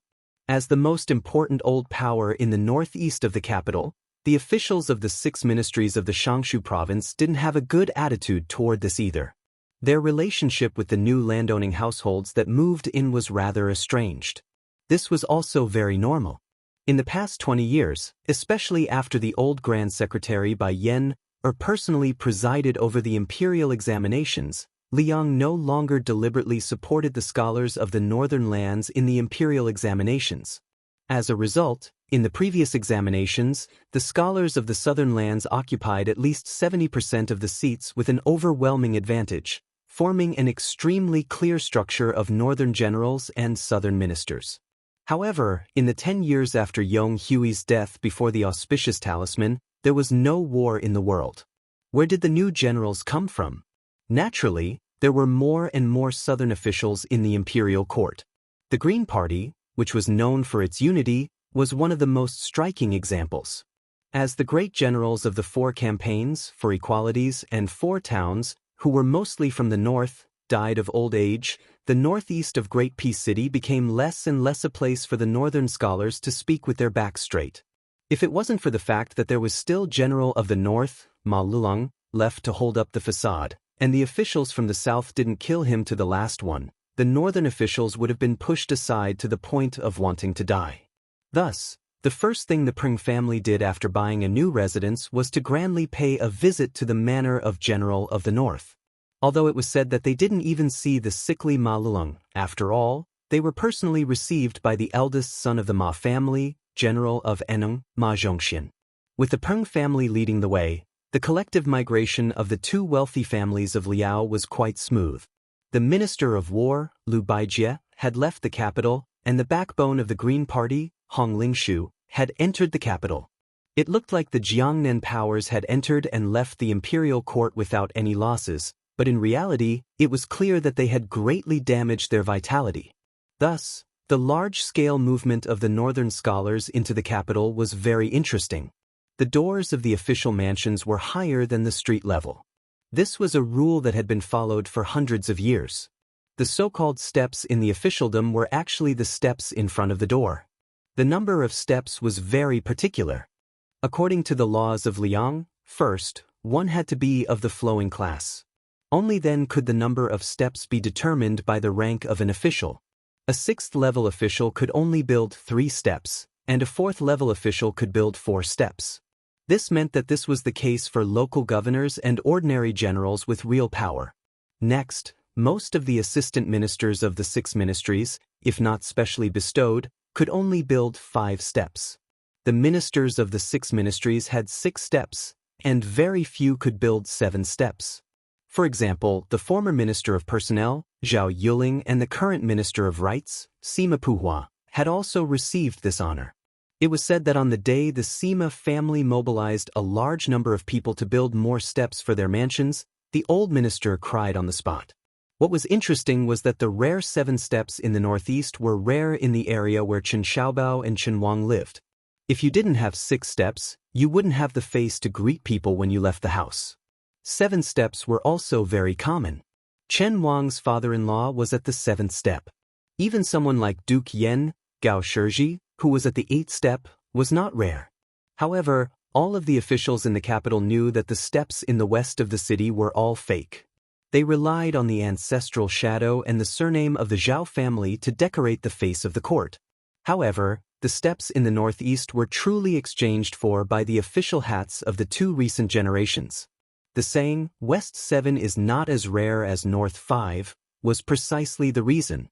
In the northeast of the capital, there was another saying, Ma 8, Yen 7, Minister 6.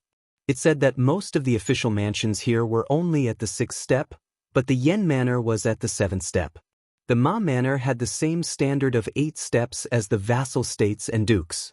Recently, not only did the eldest son of the Ma family, Ma Zhongxian, often rush back to the manor in the inner city from the Jingji East Army, even the eldest grandson, who often didn't return home at night and smelled of cosmetics, stayed at home obediently and declined visitors. It was probably because they had heard too many rumors of the Ma family's old master finally dying. In the end, he was still able to do it every time. As for the strange behavior of Ma Zhongxian and his son, not many people took it seriously. However, whether it was the son, Ma Zhongxian, or the grandson, Ma Wenho, they all knew that the old master might not be able to make it this time. This was because the old master, who had been bedridden for many years, was not only no longer muddle-headed, but also had a sense of vitality. He could even sit up and eat a few mouthfuls of plain porridge. His eyes were much clearer. This was called the final radiance of the setting sun. Some old people knew that they were nearing the end of their lifespan, so they didn't mind letting the wind extinguish the last bit of their candle flame. When the old master of the Ma family heard from his son, Ma Zhongxian, that Beiliang had defeated Beimang, he only opened his turbid eyes and asked shakily, "How many died?" Ma Zhongxian truthfully reported the general situation of the battle, which was still very vague.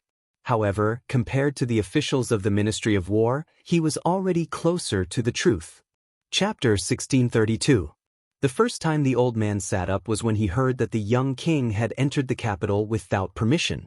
However, the old man was probably too tired and soon lay back down. Only when he heard that the 800 Beiliang light cavalry scared the Jingji Western Army out of their wits did the old man call for his grandson, who was widely acknowledged to be useless, to return to the mansion. Ma Wenho was a strange person in Great Peace City. He was said to be a playboy and did not play well with people like Wang Yuanran and Yen Tongshu since childhood. However, he was said to be ambitious, but he never got along well with people like Yin Changging and Han Xingyan. Therefore, Ma Wenho and the old Grand Secretary Zhang Julu's youngest son, Zhang Bianguan, who lived in a shabby alley and liked to wander around the city, were called the strange people in the capital. However, compared to the eccentric Zhang Bianguan, Ma Wenho was actually quite popular. When he was young, he traveled and studied and left home for more than 2 years. He went to Donghai Martial Emperor City, Nanjiang Mountains, Shishu Nanzhao, Qingzhou Xiangfan, and the north of Jizhou. Ma Wenho was personally brought back to the Ma mansion by his father, Ma Zhongxian, that very night. The old general of the north, Ma Lung, sat up for the second time with the help of his grandson, Ma Wenho. After that, whether it was eating or listening to Ma Wenho's reading, the old man sat up more than he lay down. After that, whether it was when he heard that the Beimang general, Yang Yuanzhan, died at the mouth of Gourd in Yuzhou, or when he heard that the 2 Liao cavalry under Gu Jiantang finally could not hold back and showed signs of restlessness, the old man, who had been in the officialdom for more than 60 years, appeared to be calm. However, when the old man personally handed over the tiger tally, he sighed with emotion, seeking death. It was unknown whether he was talking about the young king or someone else. Today, the old man seemed to want to go to the morning court, but until his body could no longer bear the bumpy ride, he did not make it difficult for his children and grandchildren. Under Ma Zhongxian's secret instructions, several hidden Ma family consecrators spread out like a net. They only had one thing to do, which was to keep an eye on the young man surnamed Su from afar. Soon, news came back to the Ma mansion one after another. The young vassal king left the Demoyai post house, but he didn't attend the court meeting. Instead, he went to the old Ministry of War Yamen in Liang without entering. Entering the Ministry of Rights Yamen, Minister Sima Puhua slipped away. Finally, he arrived at the Imperial Observatory and met with the Empress Dowager. Zhao Ji and Jiujiu Restaurant's lady boss. The old man would comment on each piece of news he heard. The old man was full of energy and became very talkative. His mind was very meticulous, as if he wanted to say all the words that he had accumulated in his stomach for the past 10 years in one go. The old yamen of the Ministry of War is actually a place with good feng shui. It's a pity that it's been abandoned. Wenho, my Ma family has been a force in Liang for a long time. It's just that we changed our sails quickly back then. In fact, when I was first thrown into the Ministry of War by your great-grandfather, I was only 18 years old. Many people thought that your great-grandfather was muddle-headed, leaving the only son of his family in the capital. Did he really not want the foundation of his ancestors? Then, after more than 20 years, I finally became the right assistant minister of the Ministry of War. Everyone shut up. Some people were dead and couldn't open their mouths. Some people lost their power and didn't have the face to complain in front of me. I've been in the Ministry of War and the military all my life, but people of the blue-eyed Tantanon's generation all know that I've never been on the battlefield in my life, let alone killed anyone. Isn't it funny? Such a person ended up as the great general of the North? When I became the big boss of the Ministry of War, I saw many young generals. They were ambitious, capable, and murderous. At that time, there was a Jianzhou barbarian surnamed Su who struggled to climb up the ranks of the bureaucracy. He was always defeated. There were several times when he lost all his troops and horses and almost became a lone army. No one was optimistic about him. I wasn't optimistic either. Without a foundation, he could only rely on his life. Wenho, you have to understand that the Liang of that time wasn't as peaceful as it is now. There were endless battles. Now, killing 100 Beimeng barbarians was enough to make you a commandant.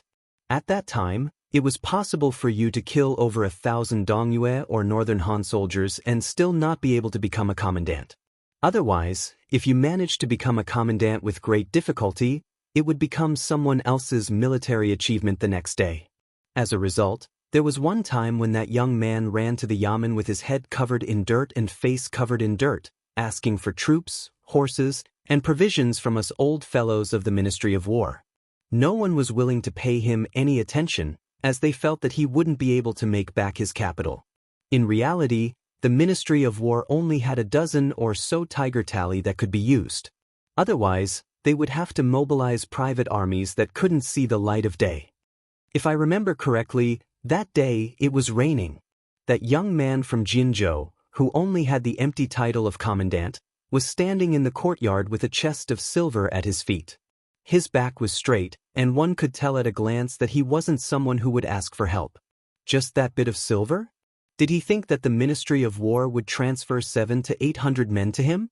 Although everyone knew that this person wasn't greedy for money and that as long as he won a battle, no matter how many of his men died, the first thing he would do would be to give the money to the officials of the Ministry of War.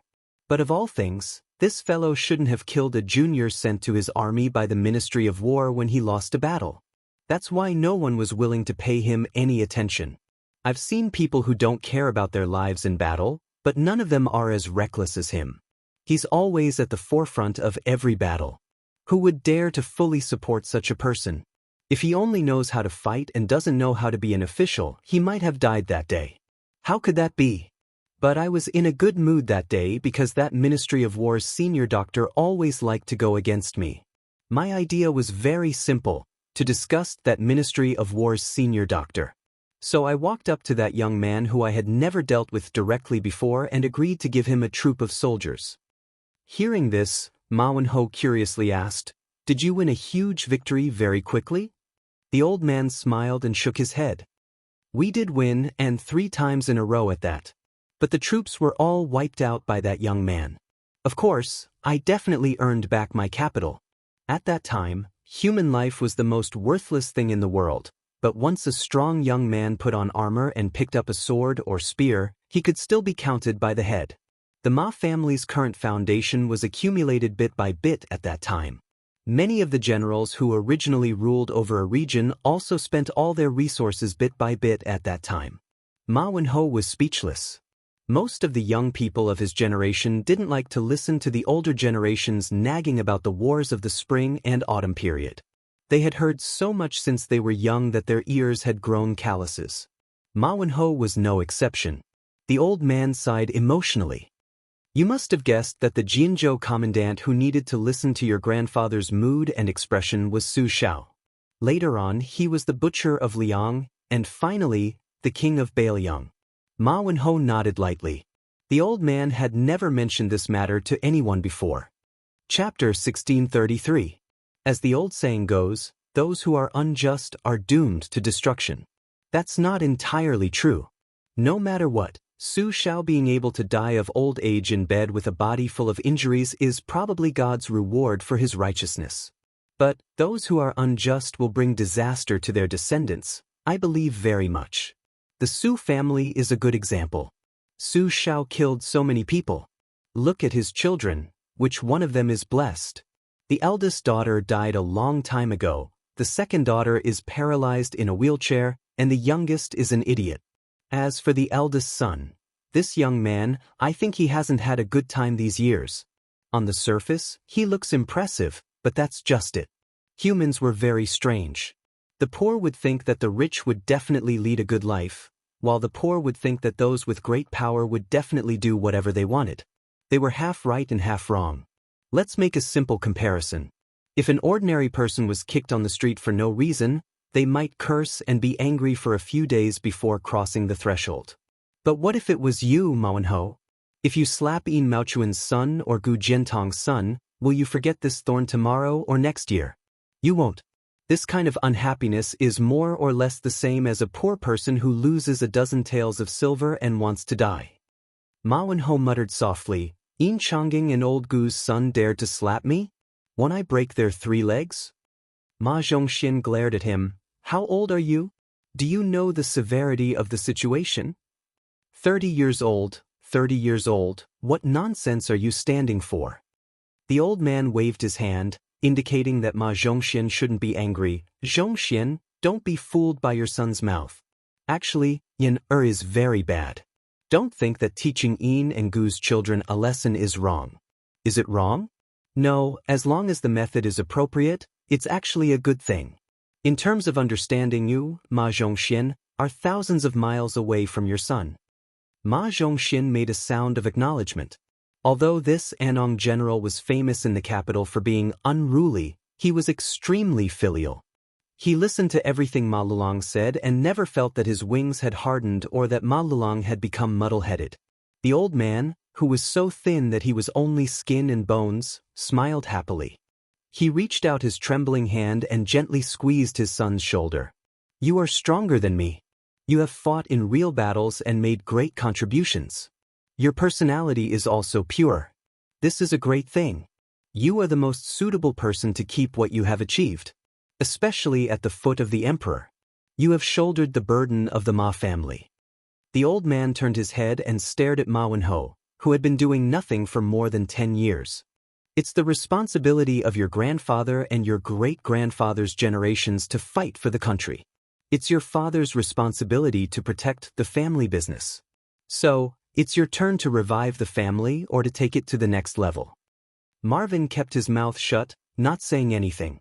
Seeing his son's sickly appearance, Ma Zhongxian immediately felt a surge of anger. Just as he was about to flip out, he was glared at by the old man and immediately kept quiet out of fear. The old man said softly, Wenho, your father is my only son, but I have 4 grandsons and 2 granddaughters. All these years, your 3 younger brothers have been busy fighting for power and favor. You're the only one who's been carefully protecting your 2 younger sisters. This is very good. Those 3 good-for-nothings don't have any real ability, but their ability to fight for favor is very good. They are even more sissy than women. If you give the family business to them, it will take at most a generation. They will squander all the gold and silver mountains. The old man emphasized and repeated, You are very good. Ma Zhongxian stared blankly. The old man curled his lips and sneered, There are 2 kinds of people in this world that you can't deal with. One is a perfect person who is close to being a sage. For example, blue eyes. No matter what you do, it is very difficult to have a personal relationship with them. The other kind is people who have no bottom line. They are not afraid of people's bottom line. After all, you know what kind of person they are. Be careful. In the end, those who could avoid disaster and seek benefits were the only ones who did not have a bottom line. You never knew when they would bring you a surprise. Such people were like the previous heavenly official Zhao Yuling and the current left assistant minister of rights Jean Lanting. If you have a deep relationship with them, sooner or later, they will sell you out. You will feel wronged, but they will be smug. If the Ma family is a small family that needs to climb up the social ladder, it is a different matter. It is good enough to enter their eyes. But while the Ma family is not one of the wealthiest families in Great Peace City, they are barely in the top 10. Then you can ignore these people. Don't get close to either kind of people. Speaking to here, the old man gave a piece of advice to his son and grandson. Xianxia, don't think about making great achievements all day, especially don't think about going to Guangling Path to join in the fun. Remember, as the ruler of a country, he doesn't necessarily want someone to die. Did the previous emperor really not want to go down in history with Zhang Julu, Yan Zhenchuan, and the others? At that time, if the emperor wants you dead as a subject, who can you reason with? So, do not make great achievements for the country, but you must make small contributions to the ruler. Remember. Wenho, I'll give you some words. Tantanon told me a long time ago, the water flows slowly when the water is deep, and the people speak slowly when they are important. You, don't say those grand words. I don't hate that I didn't see the ancients, I only hate that the ancients didn't see me. In life, I will be made a marquis, and when I die, I will go to the temple to accompany the sacrifice. It sounds very satisfying, but compared to Tantanon's words, it is a dozen streets away. Some words should be kept in the stomach and should not be said. A man's ambition is not as obvious as a woman's after a few months of pregnancy. Ma Wenho chuckled, I don't like to talk about these things now. In the past, I was thinking that if one day I really made a name for myself, I would be able to write history books and use it directly. The old man laughed and scolded, Brat. Ma Zhongxian felt a little wronged and said gloomily, Father, why are you scolding me too? The old man squeezed out a smile and reached out again to pat Ma Zhongxian's head, You're also a brat. All right, I've scolded all three of you. Ma Zhongxian laughed, but there were already some tears in this rough man's eyes. Ma Wenho kept one hand on his grandfather's arm and the other on the old man's back. At this time, an expert of the Ma family close to 70 years old appeared at the door, his voice trembling uncontrollably. Su Fengnian has already killed more than 30 immortals at the gate of the imperial astronomer. The 1,200 heavy cavalry has not yet entered the battlefield. The general of the north, Ma Lung, was somewhat absent-minded. Then the old man suddenly said sternly, Zhongxian, quickly enter the palace and meet the emperor. Even if you break your knees, you must stop His Majesty from using the heavy cavalry. Ma Zhongxian subconsciously stood up, but when he realized that the old man did not have long to live, he hesitated. The old man angrily rebuked, Idiot, I'm using the entire Ma family's face as a ladder for His Majesty to walk down from his high position. His Majesty can appoint anyone to be the commander of the heavy cavalry, but only you, Ma Zhongxian, cannot. Only in this way can Wenho hope to enter the center of power as quickly as possible. Ma Zhongxian wiped his eyes and left with large strides. Ma Lulong was panting heavily while Ma Wenho gently patted the old man's back. The old man smiled wryly, Let me lie down. If I can't hold on, there's no need to hold on. Ma Wenho carefully let the old man lie down. The old man held his grandson's hand and laughed softly, It's rare to live in the 70s. Grandpa is already in his 80s, what do you have to be sad about? Ma Wenho squeezed out a smile and said in a choked voice, It's not that I despise my father for being stupid. Even if he curses, he won't hit the point. Grandpa has great wisdom.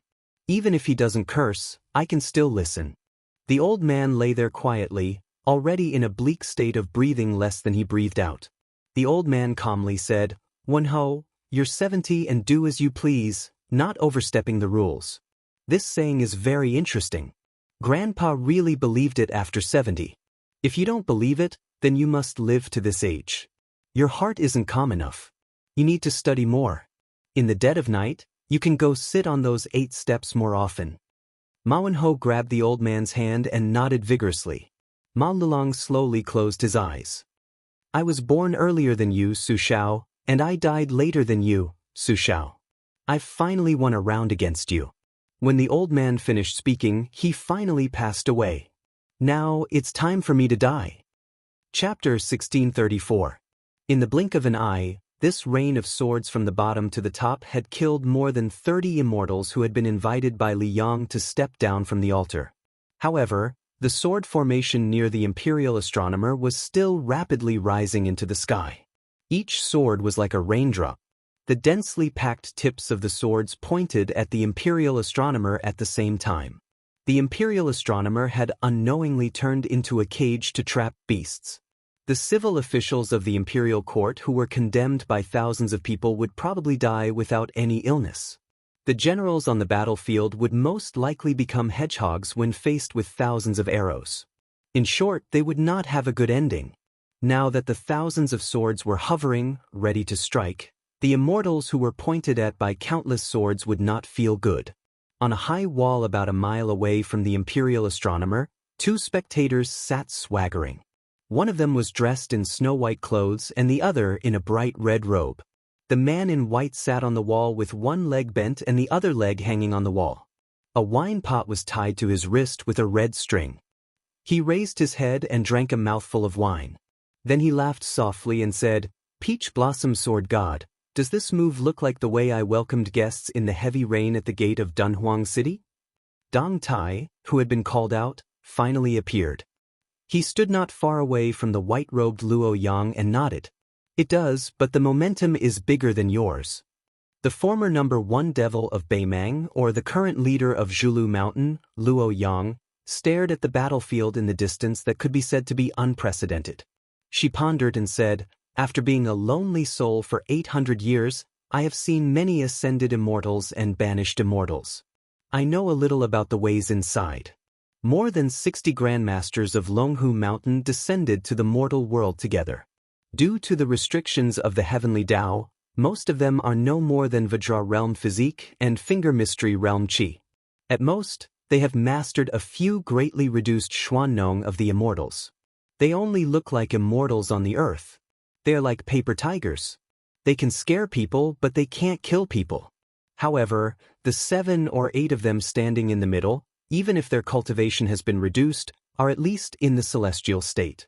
They can't be underestimated, especially the 3 immortals in the middle. They are all Taoist saints, aren't they?" Dong Tai placed one hand on his chest and rubbed his chin with the other. "The one with the sword is the first grandmaster of Longhu Mountain. The one with the lotus on his head should be the first immortal of Liang dynasty. It is said that the purple golden lotus pond in the Taoist mansion was created by him. And the one riding of the white deer is Qi Xuanzhen's uncle. They are all well-known figures. If they were about to ascend but had not yet entered the celestial gate, they would be powerful. They would be real divine transcendents. But now, they are just ordinary earthly immortals. They lose because their bodies are not strong enough, but they win because they understand the way of heaven. Well, since they are in the human world now, especially when they are facing that guy, this is not an advantage." Suddenly, a man in a green robe appeared leisurely. In terms of bearing and demeanor, the Peach Blossom Sword God was thousands of miles away from this one. Even if the latter had white hair on his temples, when he stood next to Dong Tai, one looked like a country bumpkin while the other was a famous scholar. Comparisons were odious. It was no wonder that Dong Tai's disciple wanted his master, who was not good at appearance, to recite poems every time he rode a donkey. The green-robed Confucian paid attention to the movements at the imperial astronomer's side. He sighed and said, "Dong Tai, Luo Yang, facing more than 61st grade realm cultivators, including 3 saints, how would you feel if you were in their shoes?" Dong Tai thought for a moment, then said seriously, "If we kill until our hands are tired, we might need to switch swords a few times, and we won't be able to kill them all." Luo Yang smiled and said, "It's not easy to kill, and it's not easy to escape." For some reason, Chao Changqing, who still had not left the capital to return to Guangling, looked a little helpless. Luo Yang seemed to ask casually, "Dong Tai, after Li Chungang borrowed your sword, will there be a day when you can truly wield a sword?" Dong Tai said indifferently, "Even if there is a day, it won't be today. My friendship with that guy is long gone. Don't expect me to interfere this time." Chao Changqing said in a low voice, "It's starting." A giant semicircle enveloped the imperial astronomer's sword formation. Tens of thousands of swords shot out simultaneously. The deer-riding Immortal lightly pulled on the reins, and the white deer beneath him took a light step forward. The white deer's hoof stomped down, and like a boulder thrown into a small lake, a vast ripple instantly spread out. It was like hearing the sounds of nature. The flying sword's momentum instantly froze, but the flying swords were too fast and fierce. They only paused for a moment before continuing to charge forward. The white deer's second hoof stomped heavily on the ground, and the majestic chi once again spread out. The flying swords were once again slightly slowed. Using the earth as a bell, each time the white deer stepped forward, the Immortal's voice would violently strike the bell. When the white deer was 30 steps away from the gates of the imperial astronomer, the flying swords that covered the sky like a swarm of locusts had already begun to slow down from their rapid flight. The 1,000-odd heavy cavalry on both sides of the street raised their blades to meet the enemy. The dense mass of flying swords pressed down, suffocating. Although their speed had greatly decreased, they still continued to descend with a momentum that could be slowed down but could not be stopped. As the saying goes, gods are 3 feet above one's head. Now, there were flying swords 3 feet above. Several cavalry did not believe this, and were even more unwilling to wait for death. They jumped high from their horses and slashed at the flying swords. The war blades were like knives cutting through water. They seemed to easily cut through the water, and the flying swords were unharmed. However, the flying swords that had been slashed by the cavalry's war blades were the first to leave the sword formation, and disappeared in a flash. In the next moment, 6 cavalry seemed to have been pierced through by a crossbow, and were nailed to the ground from the air. There were no tangible flying swords on their corpses, but a fist-sized bloody hole appeared on each of their bodies. They were seeking their own deaths. A cavalry commander saw that the situation was not good and angrily shouted, "Dismount!" Without military orders, no one is allowed to draw their blades. The heavy cavalry dismounted, and did their best to distance themselves from the flying swords. Chapter 1635. The Immortal riding on the white deer waved his sleeves casually, and a purple-gold lotus bud bloomed above the heads of the Ma clan's heavy cavalry and the Li clan's armored soldiers. It grew rapidly, swaying even though there was no wind. It was like 2 armies facing each other on the battlefield. Neither side dared to act rashly. The flying swords finally stopped moving and hovered in the air. The Immortal raised a hand at the same time and made a grabbing motion in the air. He shouted softly, "5 mountains, hear my command." A towering mountain rose from under Su Fengnian's feet, lifting him up high. Around him, 4 immortal mountains with different auras rose slowly, each with its own majesty and danger. Su Fengnian took off the cold blade in its scabbard and used it to support himself on the ground. He placed both hands on the hilt and pressed it down gently. Not only did he stop the rising of the mountain under his feet, but the surrounding mountains also began to tremble. Beiliang's sharp edge did not move for the wind and thunder, nor did it retreat for rain and snow. On the vast territory of Liyang, the 5 towering mountains stood tall on the land of the Central Plains. All the Daoist temples built on the mountains, regardless of size, extinguished the incense in the incense burners, regardless of whether they were inside or outside the houses. Moreover, the previously lit smoke began to swirl and sway. At the same time, 4 immortals flew out from the gate of the imperial astronomer. They stood on the peaks of the 4 mountains and each took out a seal made of wood, copper, jade, and gold. The seal buttons were respectively azure dragon, white tiger, vermilion bird, and black tortoise. Su Fengnian glanced at the Immortal standing proudly on the peak of West Mountain with a strange expression. It was just a casual glance, but the Immortal, the seal, and the mountain all turned into powder. The old Daoist with the lotus crown, who had been watching with folded arms, looked up at the western sky. He seemed to have mixed feelings and sighed. Su Fengnian took advantage of the victory and pressed down hard on the hilt of his blade. The scene was like the Central Plains Sphinx, that the seed of Li Yang had been muttering to himself for 20 years. After the rainbow light that symbolized the immortal of West Mountain's cultivation exploded, the immortals of the other 3 mountains collapsed. Su Fengnian slowly landed on the ground. When the tip of the cold blade's scabbard touched the ground, at the top of the 5 Peaks Mountain, regardless of whether it was cloudy or sunny, a thunderclap rang out at the same time. This was what it meant when immortals fought, and mortals suffered. The flying swords in the imperial astronomer's sky that had been stationary suddenly accelerated. The deer-riding immortal snorted coldly and pulled on the reins. The white deer, which was shrouded in immortal energy, raised its front leg high and stomped on the ground. The countless flying swords once again stopped in their tracks, but this time, the swords trembled violently and buzzed. The purple-gold lotus flower that had been protecting everyone was withering at a speed visible to the naked eye. All the soldiers subconsciously shrunk their necks, their faces covered in sweat. Looking at the flying swords that were close at hand, they swallowed their saliva. The white deer immortals suddenly vanished.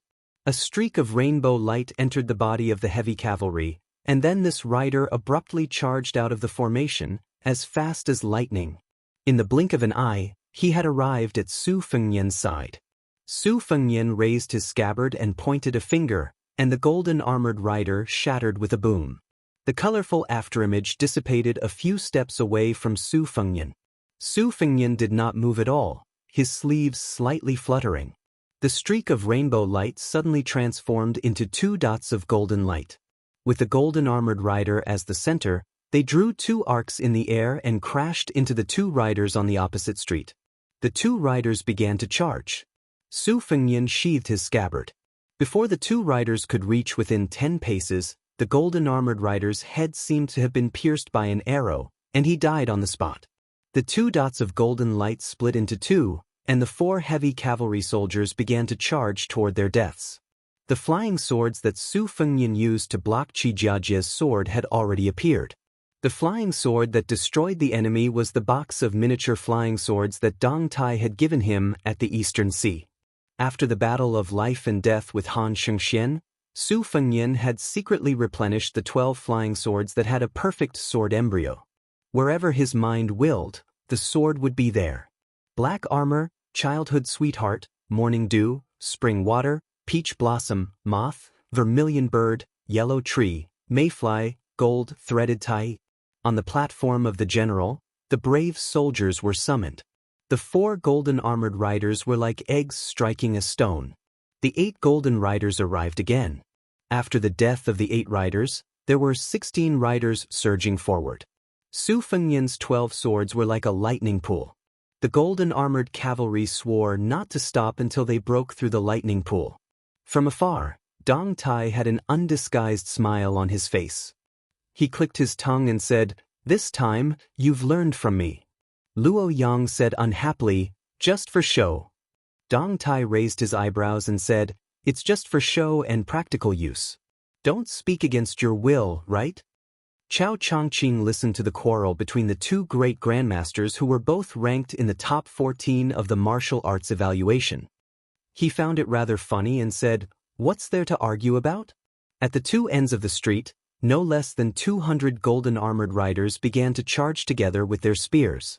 The large expanse of golden light reflected in their eyes made them feel as if they were in the majestic heavens. Even from a mile away, Chao Chongqing's face was illuminated with golden light.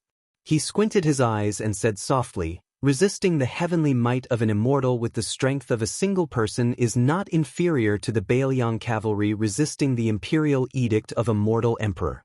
It's a pity that apart from the few of us, there aren't many people who are fortunate enough to see this scene." Dong Tai nodded in agreement and said, "Thinking back to the few times when I was in the martial emperor city when others challenged Wang Xianji, or when others saw me, Dong Tai, climb the tower, they all paled in comparison.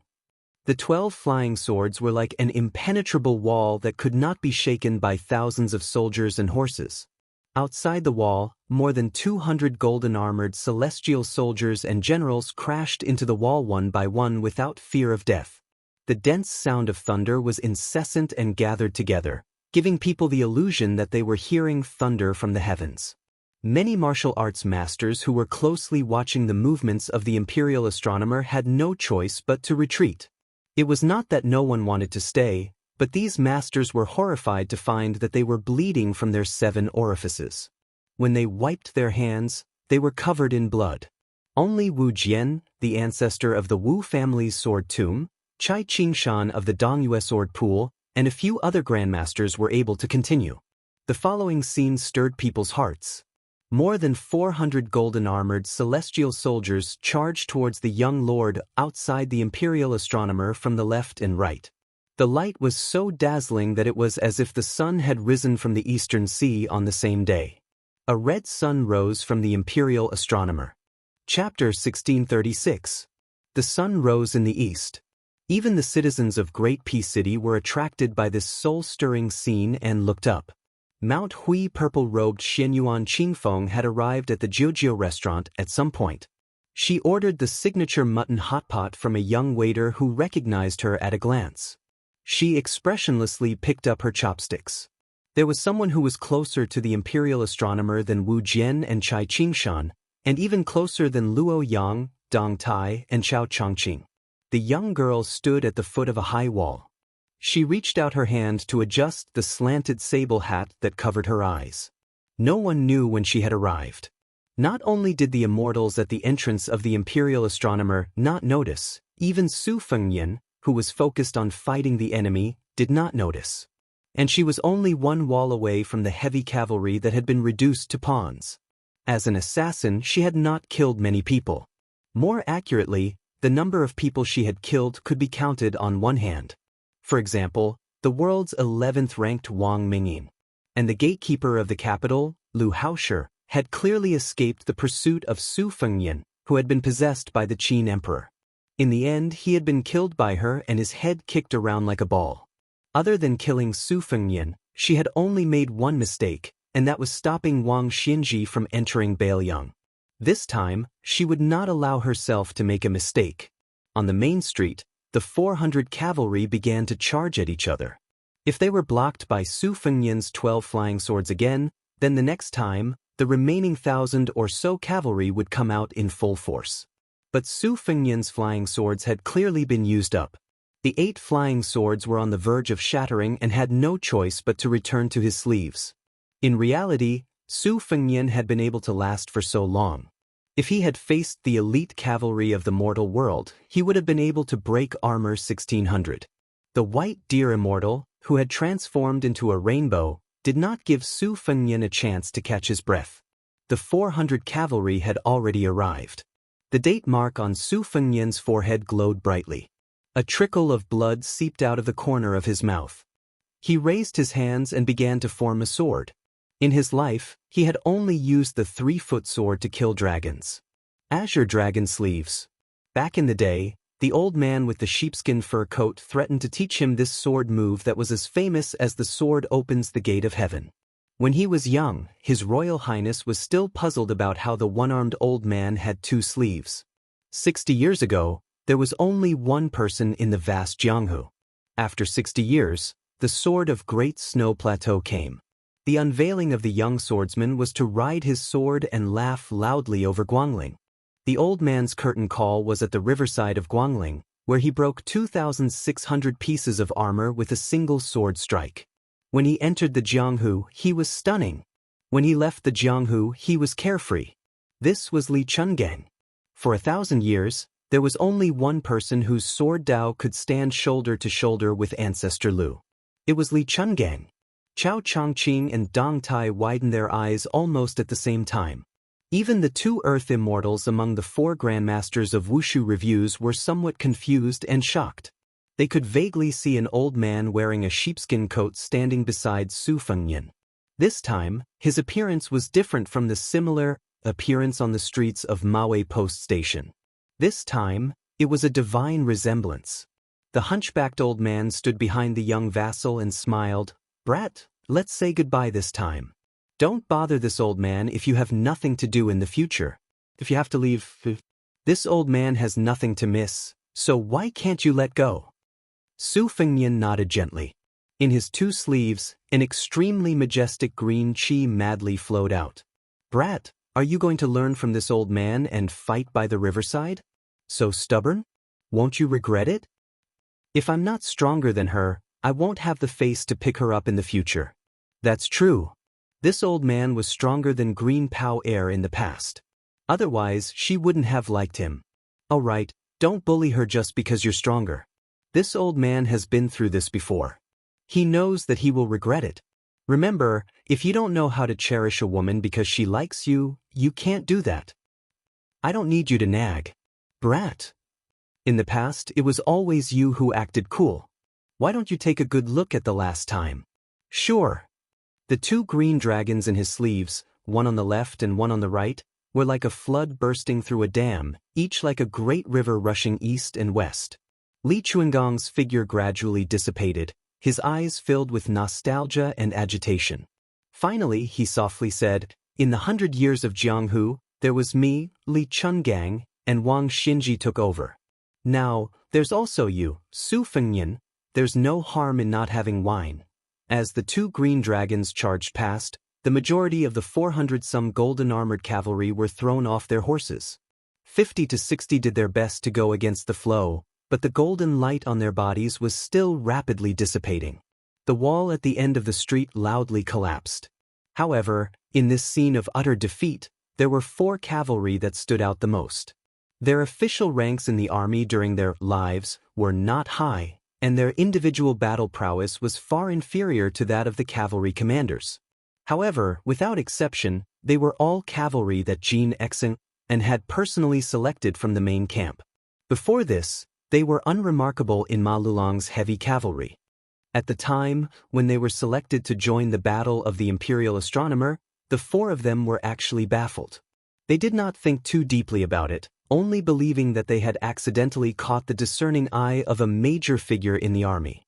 Naturally, these 4 cavalry were unaware that in the eyes of the great general of the north, Ma Lung, they were only ordinary members of the heavy cavalry. However, in the eyes of the Qi cultivator Grandmaster Jin Exin, each of them was an existence that possessed a certain type of destiny. The ancestors of these 4 cavalry came from Old Liang, Eastern Yu, Northern Han, and West Chu. As a result, they were the true trump cards to deal with Su Fengyan and Bailiang. They would be the most sinister trap in this battle. Although the momentum of the 4 cavalry that stood out from the crowd had been thwarted, they were still gradually closing in on Su Fengyan. The cavalry in the lead wielded a golden spear. His warhorse was only 5 paces away from Su Fengyan, unable to advance any further. With a mournful neigh, the warhorse raised its hooves high into the air. The cavalry thrust the tip of his spear forward inch by inch, piercing towards Su Fengyan's head. Finally, the warhorse could not hold on any longer. Its hooves smashed into the ground, and the spear continued to slide downwards. However, the spear was like snow approaching a furnace. It melted several inches away from Su Fengyan's shoulder. The Liang cavalry commandant, whose grandfather had been the great general of the East, was reduced to ashes. The invisible pillar of destiny that towered over the Eastern Yu capital seemed to have been struck by lightning, suddenly shaking. Next, in the territory of the old Northern Han, there was another wave of shock. Many of the spring and autumn survivors of the old Northern Han felt a mysterious sense of unease. In the imperial capital of West Chu, which had welcomed the first empress of the Central Plains, many scholars, regardless of whether they were scholarly scholars reading books in their study or ignorant children reciting books in private schools, paused for a moment. Baffled, they continued to read. When the last heavy cavalry soldier whose father had died on the battlefield of the Western Wall shattered with golden light, a dragon's roar of grief and indignation resounded in the air above Great Peace City. Su Fengyan's body trembled slightly 4 times. The last time, in particular, blood seeped out from between his eyebrows. 3 immortals seized the opportunity to attack, attempting to work together to seriously injure the young vassal king who was barely holding on. Su Fengyan exhaled heavily. The turbid air was filled with wisps of blood. After exhaling this breath of old qi and clotted blood, the hundreds of flying swords above his head seemed to descend. The 3 immortals safely circled around the falling rain, their figures light and agile. Between the gate of the imperial astronomer and the young vassal king, the three immortals of Mount Longhu flashed and appeared, quickly approaching Su Fengnian. These flying swords, which were unable to support themselves, only delayed them for a moment. But in this precious moment, Su Fengnian, with his thumb on the Baoyang saber on the left side of his waist, lightly pushed. The cold saber was almost completely unsheathed, leaving only the tip of the saber in the scabbard. Su Fengnian's feet were rooted to the ground, his body leaning back. The hilt of the cold saber, which had not been completely unsheathed, just happened to hit the chest of an immortal who was sweeping with a horsetail whisk. The immortal's body shattered like Kunlun jade. Su Fengnian's feet didn't move, but his body leaned backward. After the tip of the scabbard touched the ground lightly, he stood up straight again. With another push of the scabbard's hilt, the second immortal's immortal body was shattered by the cold blade in the same way. When the last immortal gave up the idea of close combat, Su Fengnian's 5 fingers suddenly clenched. The unsheathed cold saber trembled slightly. It did not continue to slide back into the scabbard, but went against the momentum of the attack. The immortals who were retreating suddenly had a clap of thunder behind them. The 3 immortals dissipated in the blink of an eye. More than 500 cavalrymen on the street were completely annihilated. At this moment, a petite figure swept toward the white deer, and her hand blade happened to stab the chest of the immortal who had just condensed on the back of the white deer. She succeeded in her attack and quickly retreated without hesitation. However, the explosion of the golden light still smashed into her body. On her route of retreat, she passed through several walls. When she finally stopped in the distance, she coughed out a mouthful of blood. Then she adjusted her mink hat, raised her arm to wipe the corner of her mouth, and lightly leapt up to sit on the wall. She took out a scallion pancake from her pocket that she had bought on the way here, and lowered her head to take a big bite. Chao Changqing and Dong Tai looked at each other and smiled. Killing an immortal and eating a pancake, they really brought out the best in each other. At the gate of the imperial astronomer, after the white deer immortal was mysteriously ambushed by a little girl, the Lotus Crown Daoist master and the first ancestor finally made their move at the same time. A small crack had appeared on the tip of Su Fengnian's foot. It was because he did not retreat half a step and let the soles of his shoes rub against the ground. Although the 3 immortals did not succeed and could not retreat, just like how Su Fengnian's sword had delayed their advance, they also successfully delayed Su Fengnian's breathing. The first ancestor of Mount Longhu floated over with the sword in his hand. Su Fengnian had not recovered his breathing, and still forcefully clashed with the first ancestor. The blade in his left hand was finally unsheathed. The old cold blade clashed with the first ancestor's sword. The young, first ancestor with a face as clear as jade slid back tens of feet, almost crashing into the gate of the imperial astronomer. But his smile was still bright.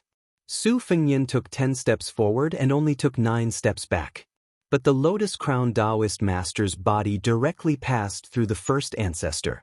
The 2 immortals exchanged positions. The first ancestor's palm struck Su Fengnian's forehead and spat out 2 words. Mountain splitter. Su Fengnian's head slightly swayed backwards, his heels leaving the ground, the tip of his foot stepping hard on the ground. 1 step. Just 1 step back. But he still did not retreat from the position where he faced off against the 60 immortals. Chapter 1637. The old Daoist master with the lotus crown, who had struck Su Fengnian's forehead with his palm, floated backward. At the same time, the sword-wielding immortal passed through this straight path and said with a smile, "Mountains and rivers filled with wind and lightning." Su Fengnian stepped forward, holding the saber with both hands, and slashed down without hesitation. The saber was held vertically and the sword was held horizontally. Between the saber and the sword, the wind and clouds surged and thunder rumbled.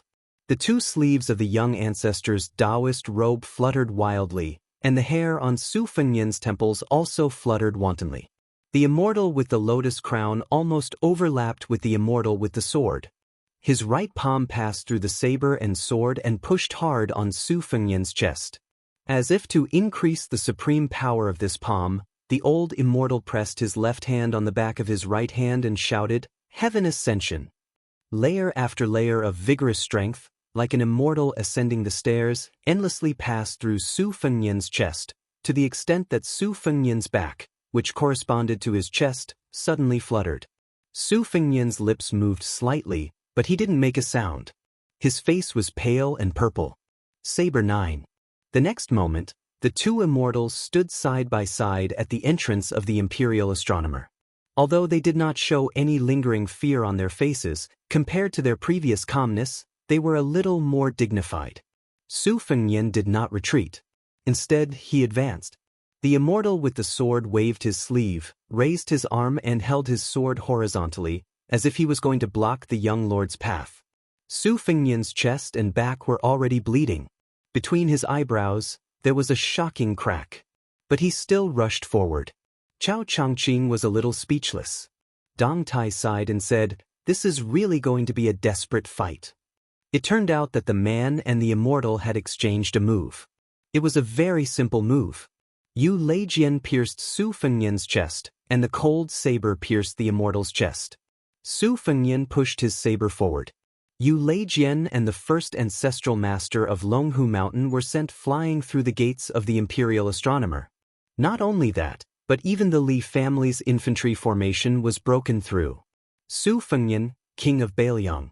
Just like that, he entered the gates of the Imperial Astronomer. ## number 254 Lu Dongxian is bold. If someone could ride the wind and look down at the Imperial Astronomer, they would be able to see a thin silver thread easily cutting through a large piece of thick black cloth. Together, Su Fengnian and the first ancestor of Longhu Mountain, who had graced the world with his presence, broke through the Li family's armored infantry formation. Li Shogua, the commandant of Jiangji's sagging commandant, who was leading the charge, was unfortunately right in front of the formation. This general's chest seemed to have been hit by a battering ram, and he fell roughly 7 or 8 feet away. Beside him were his subordinates who were in the same situation. Even though they were wearing heavy armor, most of the soldiers still fainted directly. Occasionally, there were strands of painful groans. The dizzy Li Shogua shook his head hard and bit his lips to wake himself up. He tried his best to open his eyes and turned his head with difficulty to look at the two culprits who had broken through the formation. One of the figures, who was not wearing a python robe and was wearing plain silk, had already sheathed his saber. He waved it gently and directly shook off the chaotic purple lightning on the tip of the saber. His back was soaked in scarlet blood, like blood in snow, and was particularly eye-catching. To Li Shogua's horror, a fist-sized hole appeared on the chest of the sword-wielding immortal. However, what was even more inconceivable was that the sword-wielding immortal still had a nonchalant expression on his face. The sword-wielding immortal's body was like a woman whose finger was pierced by an embroidery needle, causing a drop of blood to appear. The old Daoist with the lotus crown stood beside the sword-wielding immortal. The sword-wielding immortal stared at the young king and said with a smile, "It's okay. This guy still hasn't used Bailiang's providence. Since he's so arrogant, it doesn't matter if he gets stabbed 7 or 8 more times. It's not a loss for me to exchange my life with such a method." Unlike the various auspicious signs of other immortals, the old Daoist with the lotus crown on his head was wearing an old and ordinary Daoist robe. He did not have the purple and yellow color of the Daoist master's residence. In fact, this was normal. As the first immortal protector of the old Liang, the Dragon Tiger Mountain had not yet risen at that time. Although it had proclaimed itself as the ancestral court of Taoism, the orthodoxy of the world still only recognized Wudong, which had produced many immortals of the great Feng dynasty. Although the old Daoist had attacked Su Fengnian twice, his aura was completely different from most of the younger immortals of the Zhao family. At this time, the old Daoist looked at the young king who still had not taken a breath and sighed, "Why bother? Su Fengnian, do you know how many things you've given up along the way? Jinwu's Dharmakaya, Emperor Qin's aura, it's not a big deal. After all, the things of hundreds and thousands of years are too fleeting. But now, you don't even care about your life in this life?" Su Fengnian ignored the old Daoist's question and looked up at the heavenly platform of the Imperial Astronomer. Both sides knew that when Su Fengnian took a breath, it was the time for the sword immortal and the old Daoist to attack with all their strength. Whether the Daoist was a foot taller or the devil was 10 feet taller, Each would show his or her magical power. The reason why the old Taoist had the mood to chat with the young king was not because he had good intentions. It was just that the two of them had a higher chance of winning if the battle dragged on. Their immortal bodies could be broken, but they would not be injured. However, Su Fengnian was different. The so-called land immortal was still a human after all. Even the celestial being Gao Shulu, who had been punished by heaven, could not be compared with a real immortal in terms of physique. The thing that really puzzled the two ancestors of Dragon Tiger Mountain was that Su Fengnian knew that immortals had no impurities and could not be hurt even by divine weapons. However, as long as there was impurities, it would be fatal. It would directly reduce the good karma accumulated in several or even dozens of lifetimes. Therefore, Su Fengnian's real weapon was not the ordinary Bailiang saber, but Bailiang's fate. Su Fengnian withdrew his gaze and suddenly smiled. Old Taoist, I'm very grateful for the two moves of Mountain Splitter and Heaven Ascension. I don't return the favor. Before he could finish his words, Su Fengnian had already disappeared and appeared in front of the old Taoist without any warning. His cold saber swept across the old Taoist's head. The old Taoist smiled and put his hands behind his back. He took a few small steps back. Lotus flowers bloomed under his feet. His figure was elegant, but his clothes did not move at all. The celestial being did not overstep the rules. The young king did not seem to realize that his efforts were futile. The cold saber continued to sweep. However, just when the old Taoist was about to stand still, another Su Fengnian appeared in front of him. He followed him like a shadow and continued to maintain the same posture. The cold saber swept across the old Taoist's head. The old Taoist took a few more steps to the side, strolling leisurely, and dodged the sharp cold saber. Although it was the same as the invincible Vajra, described in the Buddhist scriptures, the old Taoist did not believe that this young man really did not know how to play tricks. He did not believe that this young man would stupidly use the cold saber to chop people from the beginning to the end and then exhaust himself to death. This young king of the Northwest who had ascended to the top of the human world was originally a difficult opponent with endless tricks.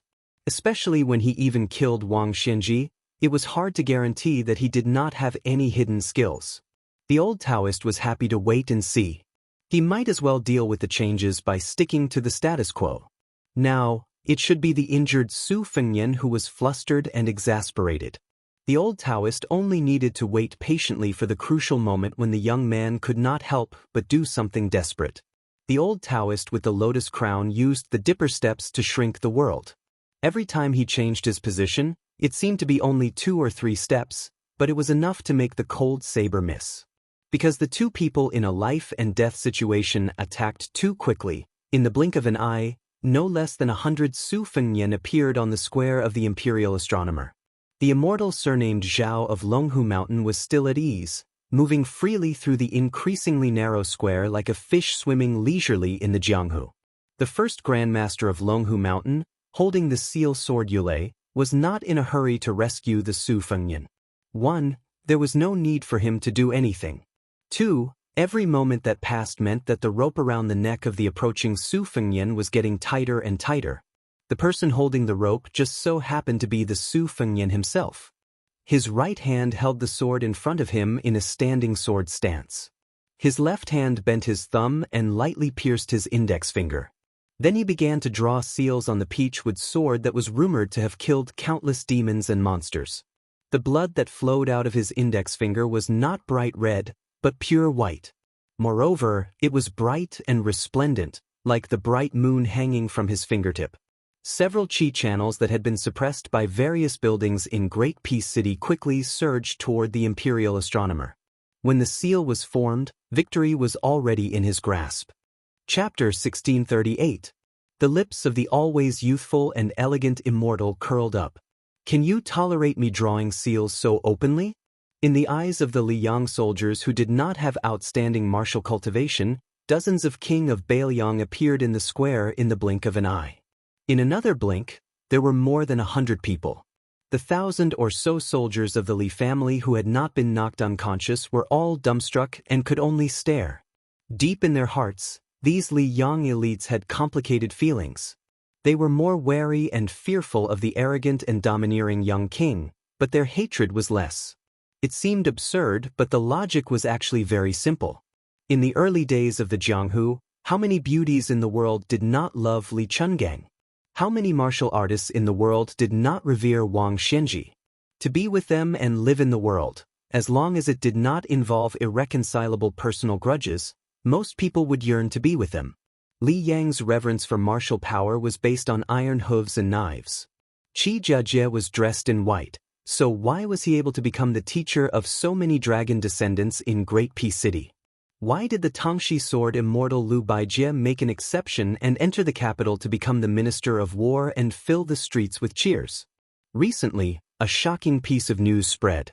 It was said that the young king of Bailiang had once fought alone with the Beimang military god Tuoba Bodhisattva in the western regions and fought until the sky turned dark. No matter what the scholars and civil officials of Great Peace City thought, men who were paid by the soldiers would talk about such things. It was most likely that the young King Su was just bragging and creating momentum for his trip to the capital. But no matter what the truth was, most of the martial artists in the army would feel some regret. They would wonder why the Su Fengnian did not simply kill that Tuoba Bodhisattva in the western regions. If he had really taken his head, then they, who lived off the soldiers of the emperor, would just be a bit more virtuous when they scolded him in the future. On the contrary, the Li family's armored soldiers had initially revered the immortal who treated human lives like grass, but they quickly developed a sense of enmity. Su Fengnian had killed hundreds of armored cavalry in one go on the street. It was true that his methods were ruthless, but the heavy cavalry of unknown origin had suddenly turned into golden armored immortals. Such an immortal's method was really too chilling. Originally, when facing a strong enemy, we martial artists would treat it as a trip to the battlefield. If we died in battle, then so be it. But if we died for no reason, how sullen would that be? Where would there be heroism? Probably no one would die in peace. On the high wall, Luo Yang held the wine pot with 2 fingers. She smiled and said, "Chao Changqing cannot interfere, but you, Dong Tai, you have some relations with him. Are you just going to watch here?" There was no one nearby. Dong Tai was not the kind of person who liked to pretend to be an expert. At this time, he was squatting at Chao Changqing's feet. He said unhappily, "That fart of connections? Back in the Eastern Sea, they were all used up." Chao Changqing joked, "Don't make things difficult for our peach blossom sword god. Of course, I cannot interfere in this fight. But in fact, no one can. Just like yesterday at the Maui Post Station. In the end, it was just me and Dong Tai against one. But I think you, Luo Yang, also know that at our position, numbers don't mean much. Of course, face is also very important." Dong Tai seemed to remember something. In terms of connections, that elusive ancestor Lu should be the one helping, right? Luo Yang hesitated for a moment, then said, "That person was to Gao Tingshu, just like Wang Xianxia was to Li Chungang. And now, he is to Wang Xianxia. So, who's next?" Even Dong Tai was stunned. He turned to glance at Chao Changqing. The latter nodded slightly. Dong Tai was suddenly angry. He cursed for the first time. Damn it, why is this kid so miserable? Was he supposed to be subdued by Ancestor Lu's reincarnation? Luo Yang said sarcastically, "What do you think?" Then Luo Yang glanced at the sky. "The cycle of the heavenly Tao is clear." Chao Changqing said slowly, "Since Ancestor Lu could even withdraw from the heavenly gate, he might not act according to this logic." Dong Tai sneered. "What a good, might not." Luo Yang smiled and said, "You're not happy?" Dong Tai took a deep breath. "Forget it. Even if I was willing to help, that kid wouldn't be willing." Luo Yang drank a mouthful of wine. Her expression was calm. "That's true." Dong Tai suddenly stood up. He shook his wrist and said in a deep voice, "Su Fengnian will settle the grudge of the imperial astronomer himself. Dying here is his fate. Anyway, if he survives today, his future might not be good. But Xie Guining, that nimble old rabbit Dong Tai, will properly pursue him this time." After passing Xiangfan City in Qingzhou, one would reach the middle and lower reaches of the Guangling River. A young Daoist priest and his disciples sat cross-legged on the riverbank. The little Daoist boy began to doze off as he pondered. The young Daoist priest didn't reprimand him. Every time the little Daoist was about to fall, he would reach out and support him. This young Daoist priest in plain robes was Li Yufu, Wudong's current leader. He brought his disciple Yufu along the Guangling River to escort the arowana into the sea. Suddenly, Li Yufu's body trembled. He heard two words softly, Yufu. Li Yufu slowly turned his head and saw a young Daoist priest sitting beside him with a warm smile. The Daoist priest and his disciple Yufu sat on Li Yufu's left and right. Li Yufu's eyes were filled with tears. He was about to stand up and bow. The man quickly waved his hand and said, "Don't. We don't do this on the mountain." But Li Yufu still insisted on standing up. He was respectful and choked with sobs. "I'm Li Yufu. Greetings to the young martial uncle." The young Daoist priest who was called young martial uncle by Li Yufu looked helpless.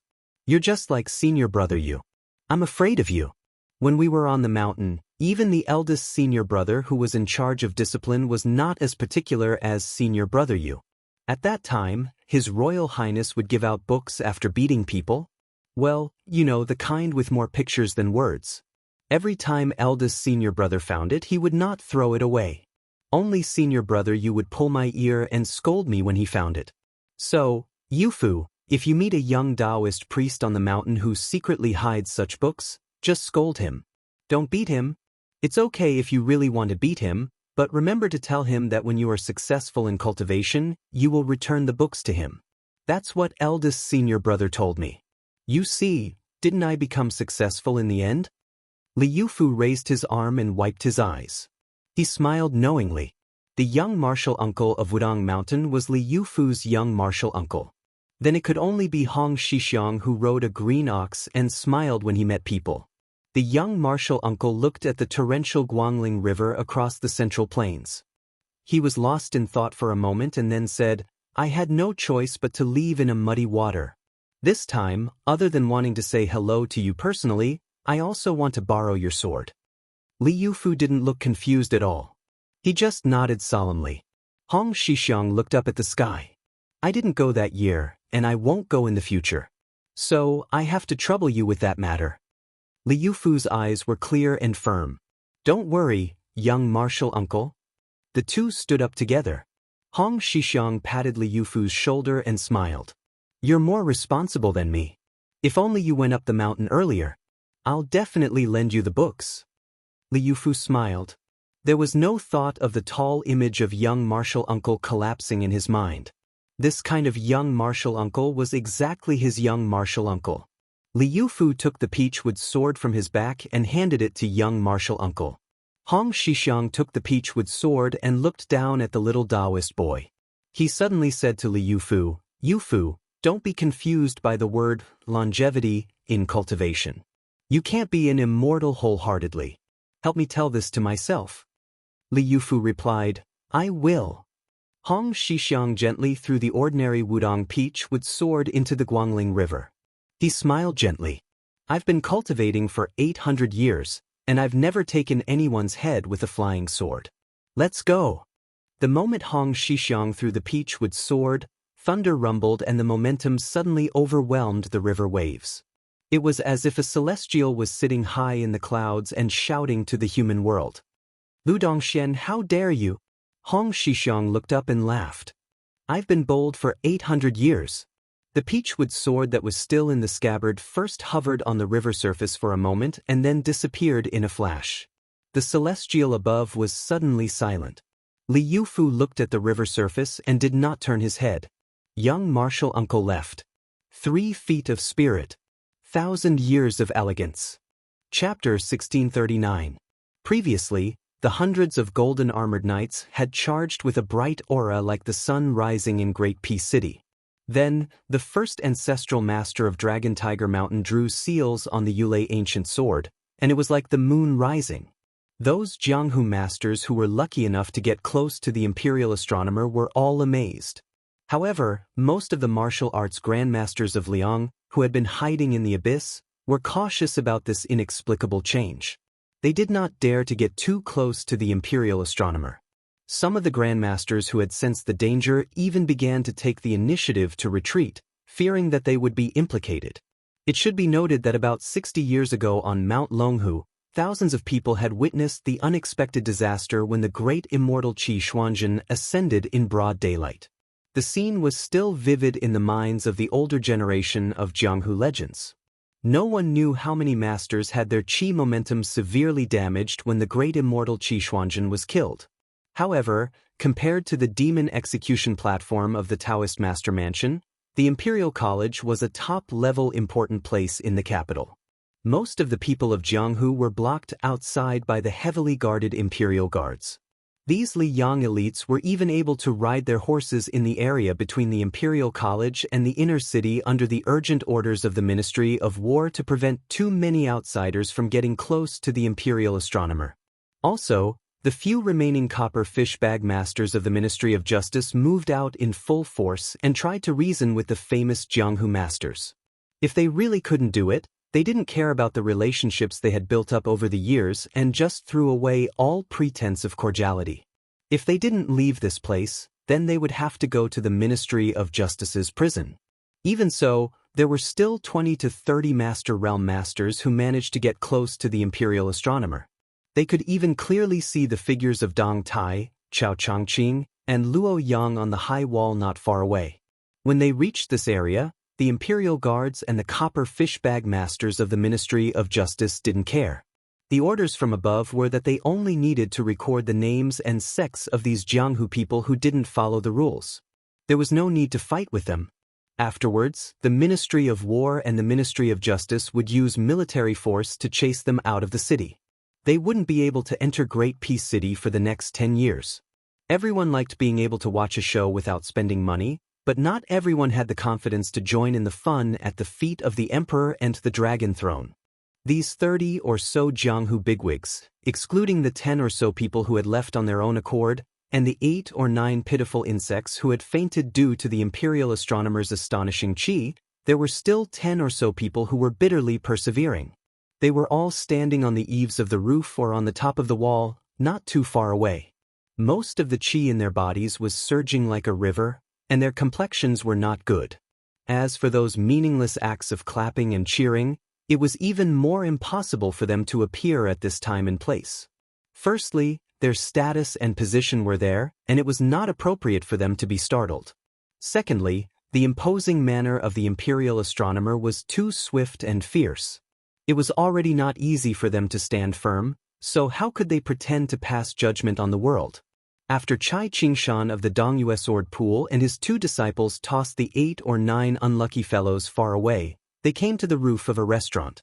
A young girl in white, who carried so many swords on her back that she looked like a sword seller, stood beside her master. This young beauty from a famous sect, with her fluttering white clothes, already had the demeanor of a fairy. The young man, Song Tinglu, who only had a long sword, threw an unconscious burly man to a group of Imperial Army cavalry with a dark face. Panting, he returned to the side of his master and junior sister and complained, "If you have the strength, you should just hit a few kilograms of iron. I really don't know what these fellows were thinking. If it weren't for us cleaning up the mess, they would have really died here. Decades of hard work in cultivation, and they lost their lives for no reason. Is it worth it?" Chai Qingshan did not expel the sect leaders, or itinerant immortals who were considered famous in the Liang River Lake. He chuckled softly and said, "This kind of risky action seems absurd and laughable, but it is actually in accordance with the rules of Jianghu. When they leave Great Peace City and go to the counties, they can tell others about this unprecedented battle and tell others that they were only a few feet away from the king of Bailiang. Just imagine how much glory it will bring to them. When you are in Jianghu, especially when you have reached a certain height, the superficial things are sometimes more useful than the reputation you earned with your fists. For example, the day before yesterday, I chatted with Lu Baijie, the sword immortal of Tongxi, who was the Minister of War. Yesterday, I had a sword discussion with Mr. First, Qi Jiajie. Today, I saw the king of Bailiang fight with my own eyes. Which of his moves were truly profound, and which of his moves were actually similar to my own sect's guarding skills? These are all golden signboards, and great topics of conversation that can sway the minds of the listeners.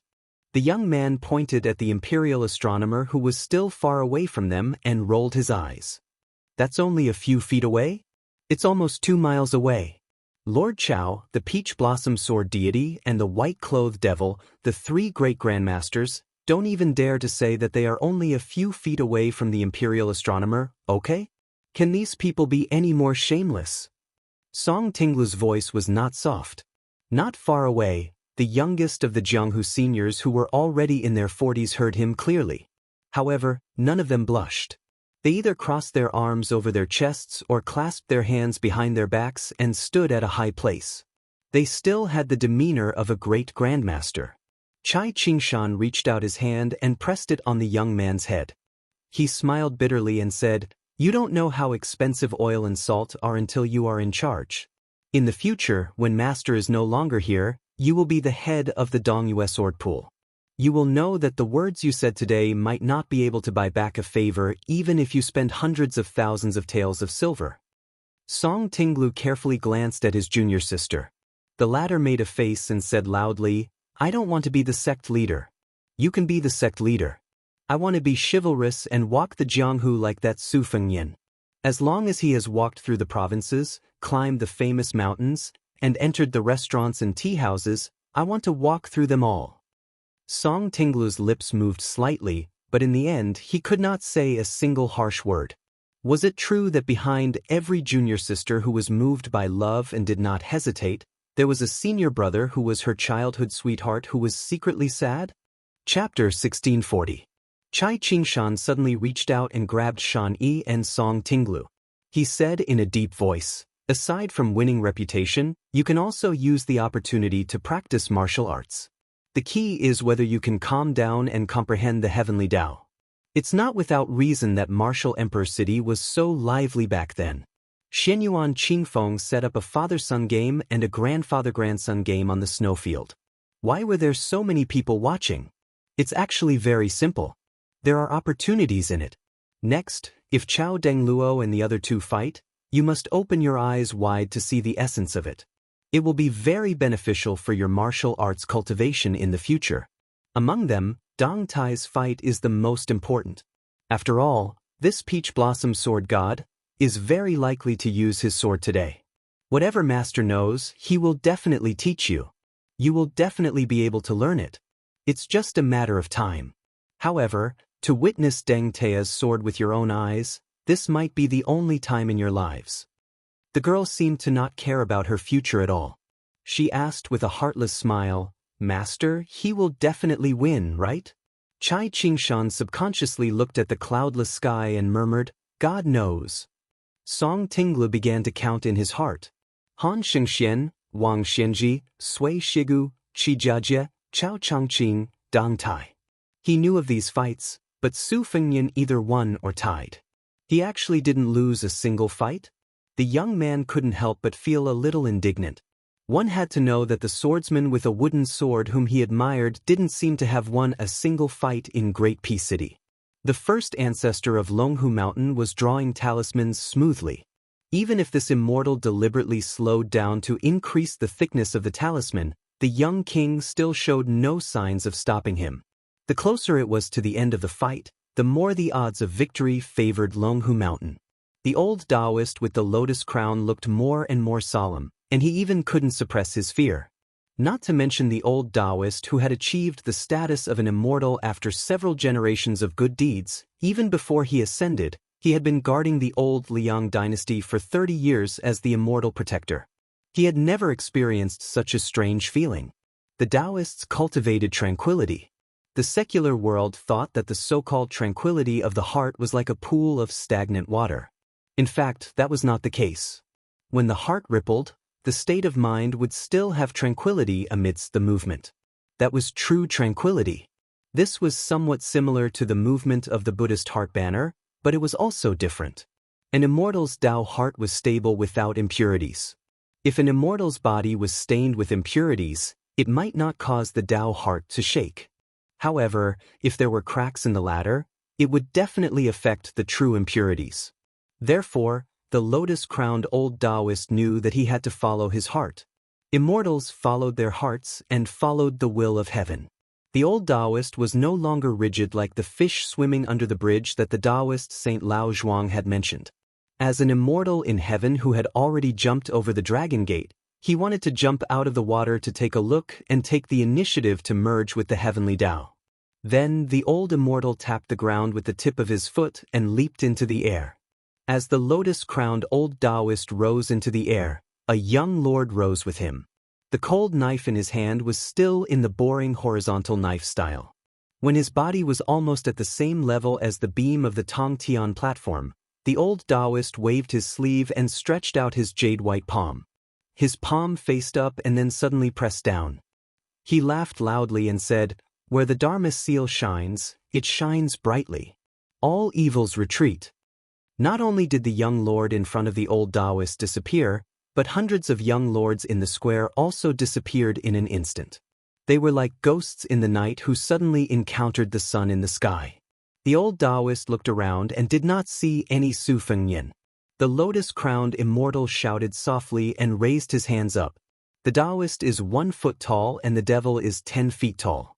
Su Fengnian came to the top of the immortal's head. He held the knife in his left hand and chopped down.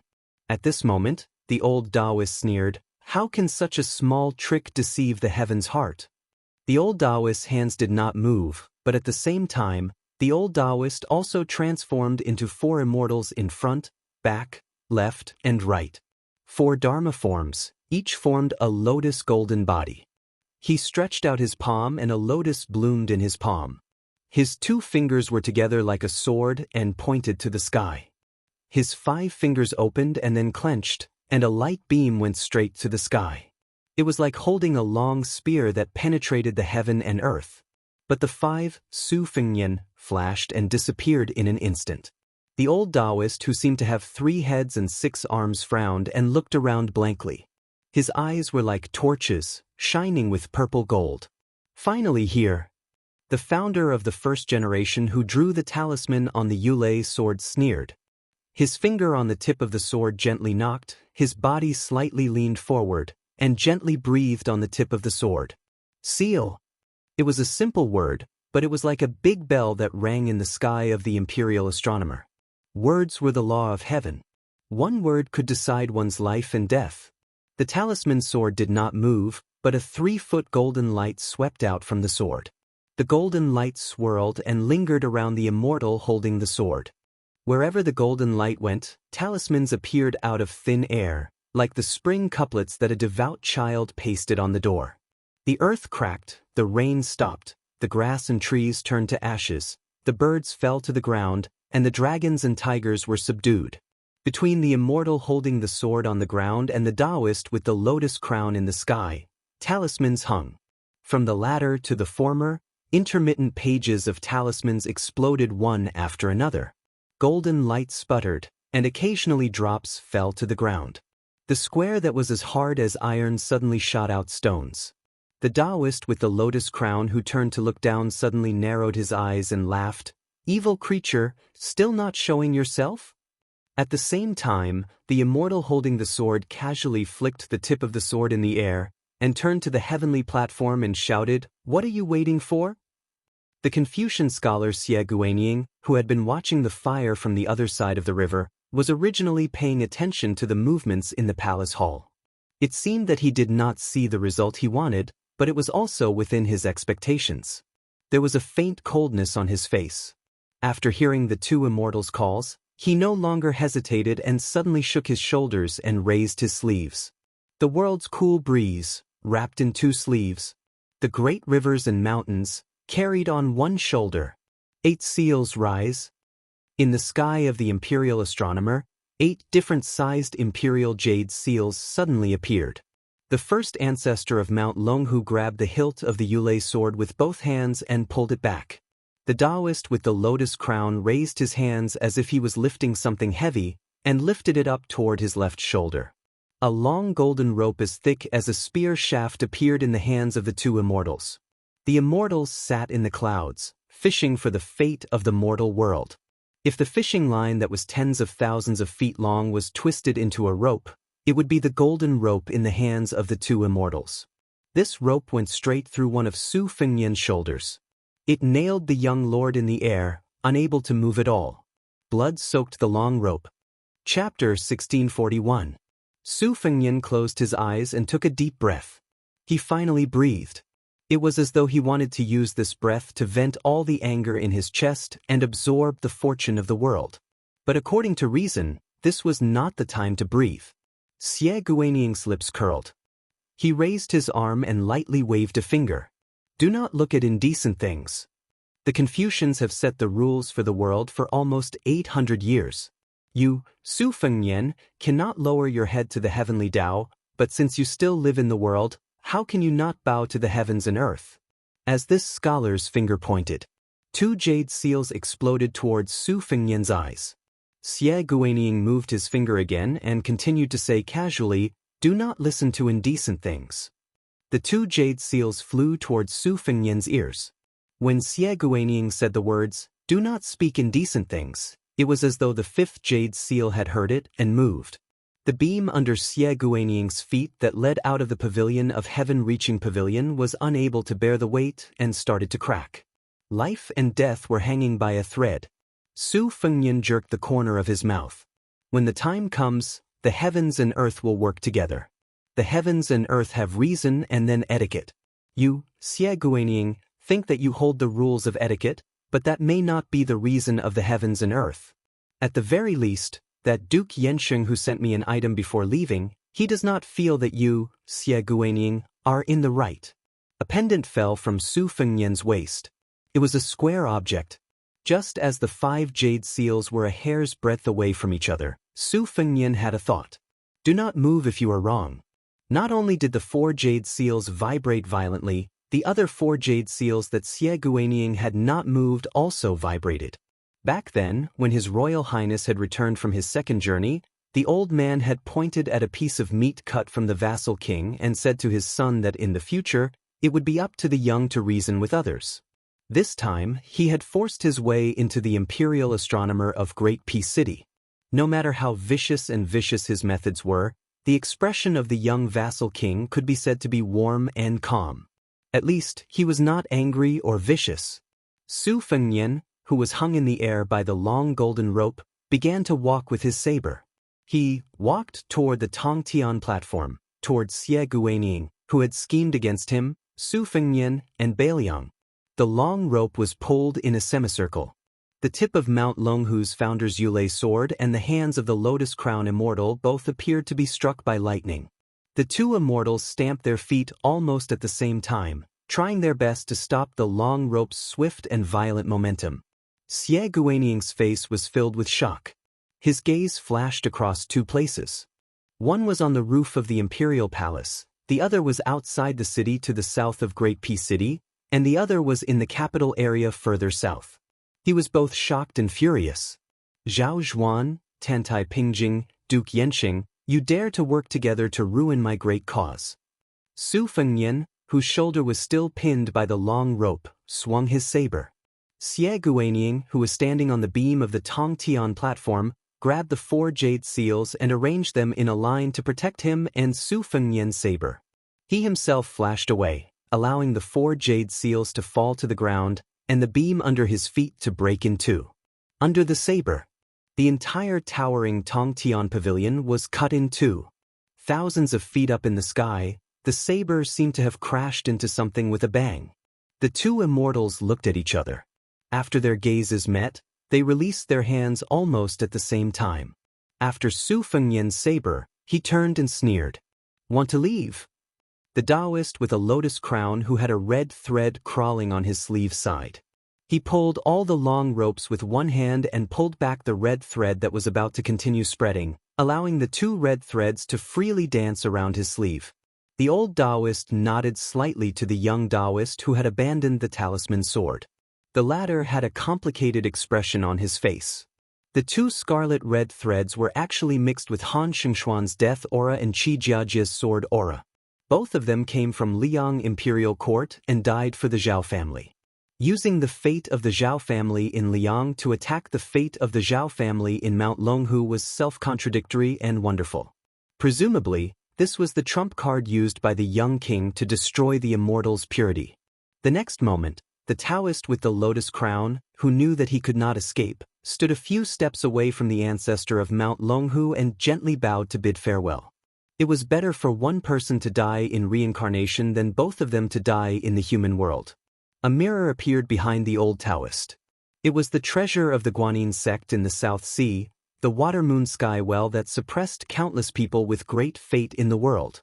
The old Taoist was forcibly dragged into the well and whispered, "As long as the heavenly Tao does not collapse, the incense will not be extinguished. Respectfully send the ancestor back to the heavenly gate." Looking at the young Taoist who seemed to be the descendant of the old Taoist, he ignored the Taoist with the lotus crown who was ready to die. He only raised his hands and asked himself, "Where is the first?" The few remaining immortals of Mount Longhu on the square of the imperial astronomer all showed a sorrowful expression. While the immortals were heartbroken, they also felt an indescribable sense of awe. This time, it could be said that no one had ever come to the human world together. How could they be reduced to such a miserable state?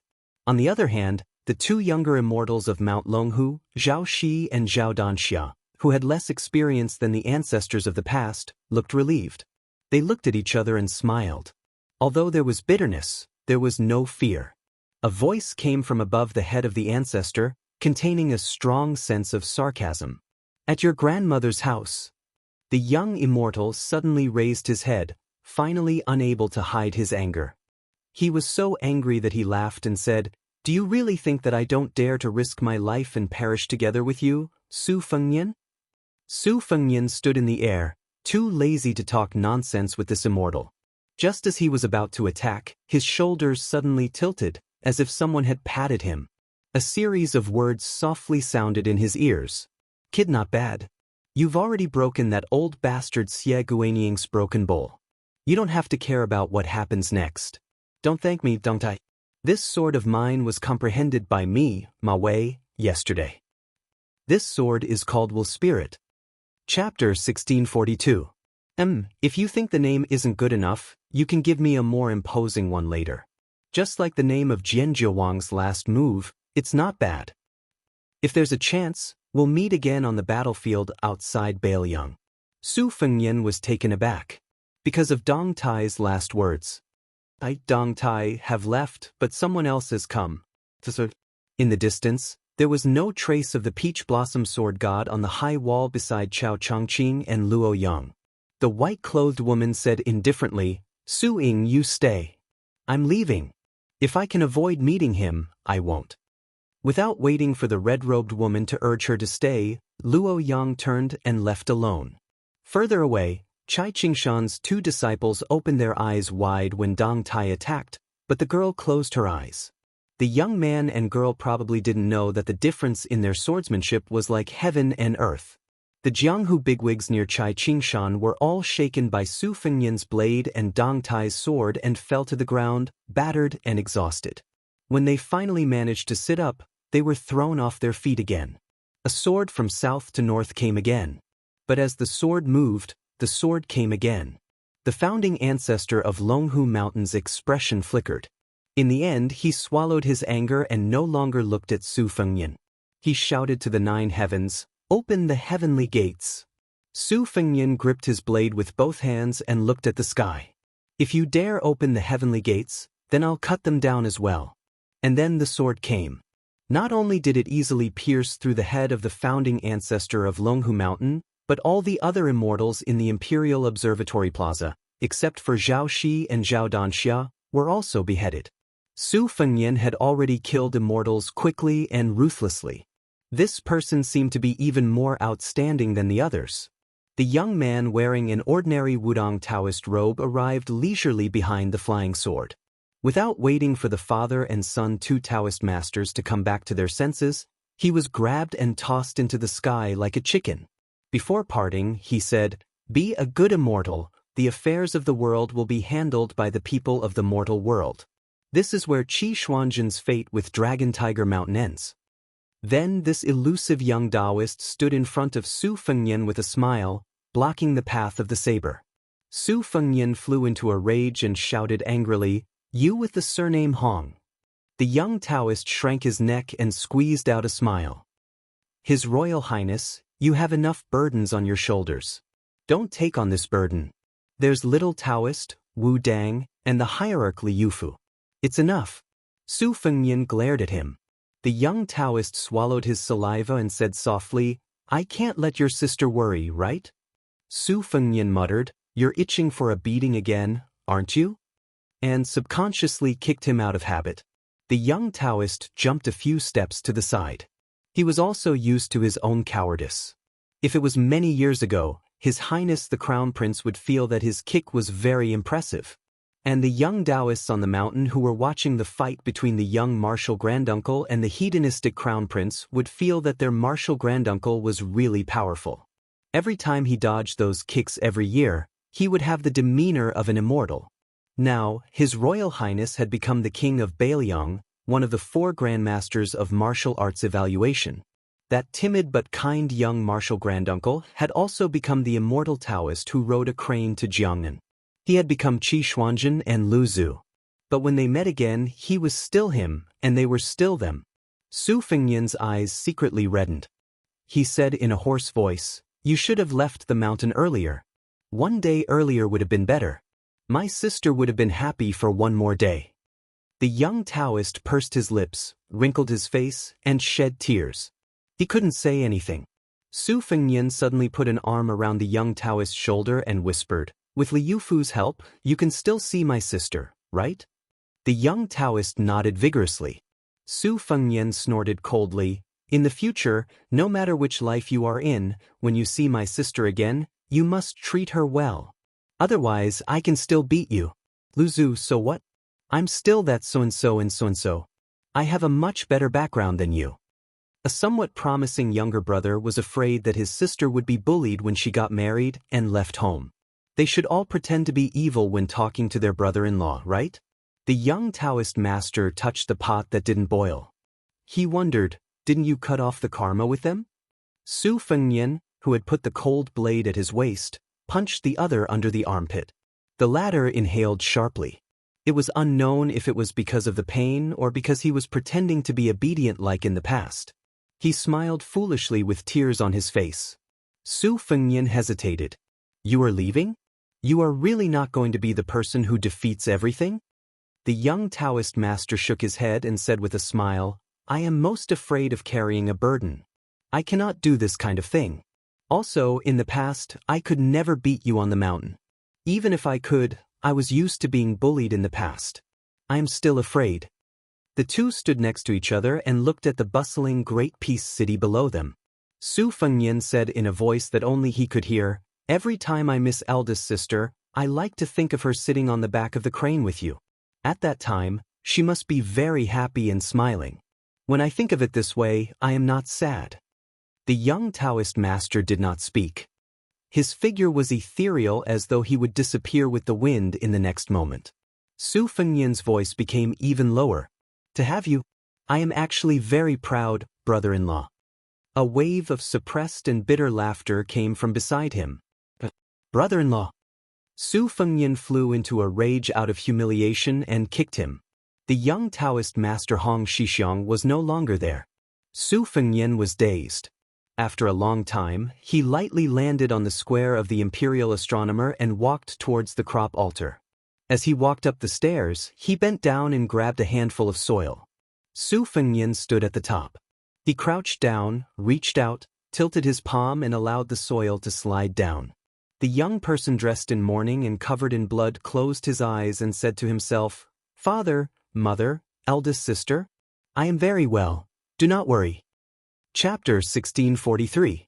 On this day in late autumn in the 2nd year of Xiangfu, it was destined to evolve into countless strange legends. At the imperial astronomer, the sun and moon rose, the sound of Buddha rose in spirals, and many rainbows hung in the sky. The scene in the Jingji Southern Army's camp was also terrifying. The two immortals were like gods on earth, fighting against 10,000 people. Their figures were as fast as dragons entering the sea. In the process of the two sides fighting, the entire camp was torn into pieces.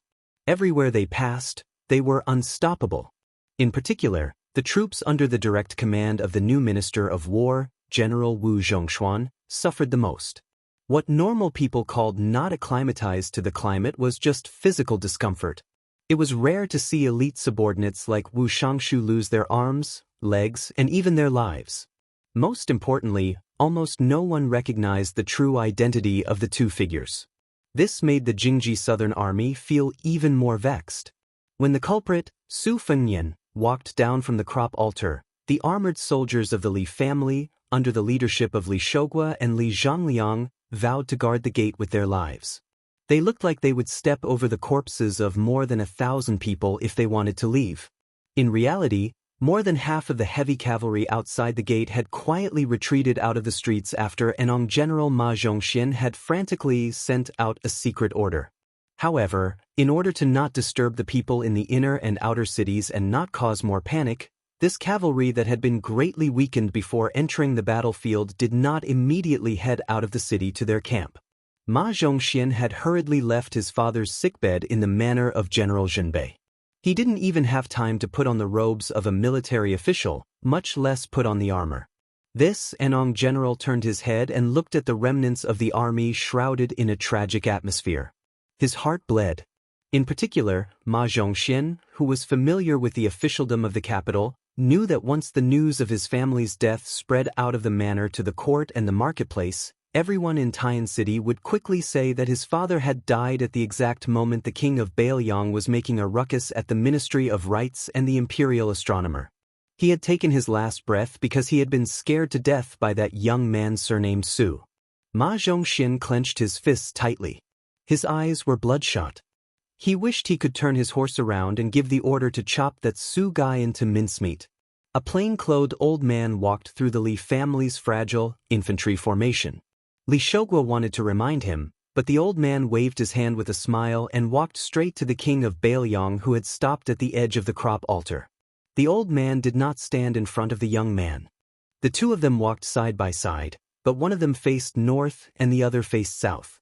Su Fengnian said indifferently, "I originally thought that it would be Tantanon from the Menxia province who came here to persuade us.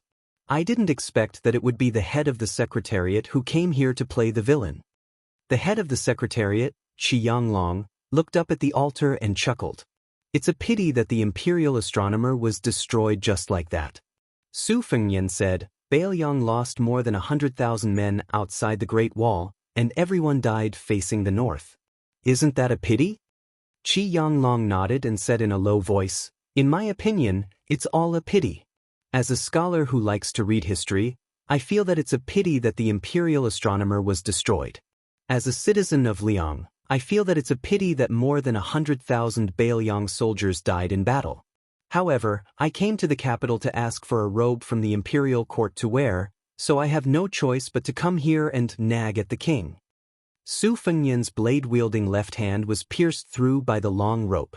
His arm drooped down, and fresh blood flowed out of his sleeve and dripped down along his fingers to the ground. His face turned pale and bloodless because of the violent qi in his body. In an instant, it turned into a dazzling purple-gold color. As for the crack between his eyebrows, fresh blood flowed down the bridge of his nose. It added a strong sense of viciousness to the handsome face of this young vassal king. This young man who had shaken the entire capital twice by himself said expressionlessly, 3,000 men. For each death, 1,000 taels of Baoyang's grain will be deducted. This is what Zhao Zhuan said himself. Then I might as well tell the head of the secretariat directly that if one of the 3 million taels of grain is missing, there will be 30,000 Baoyang cavalry going south into Guangling. Anyway, it's a matter of course for the vassal king to be in trouble.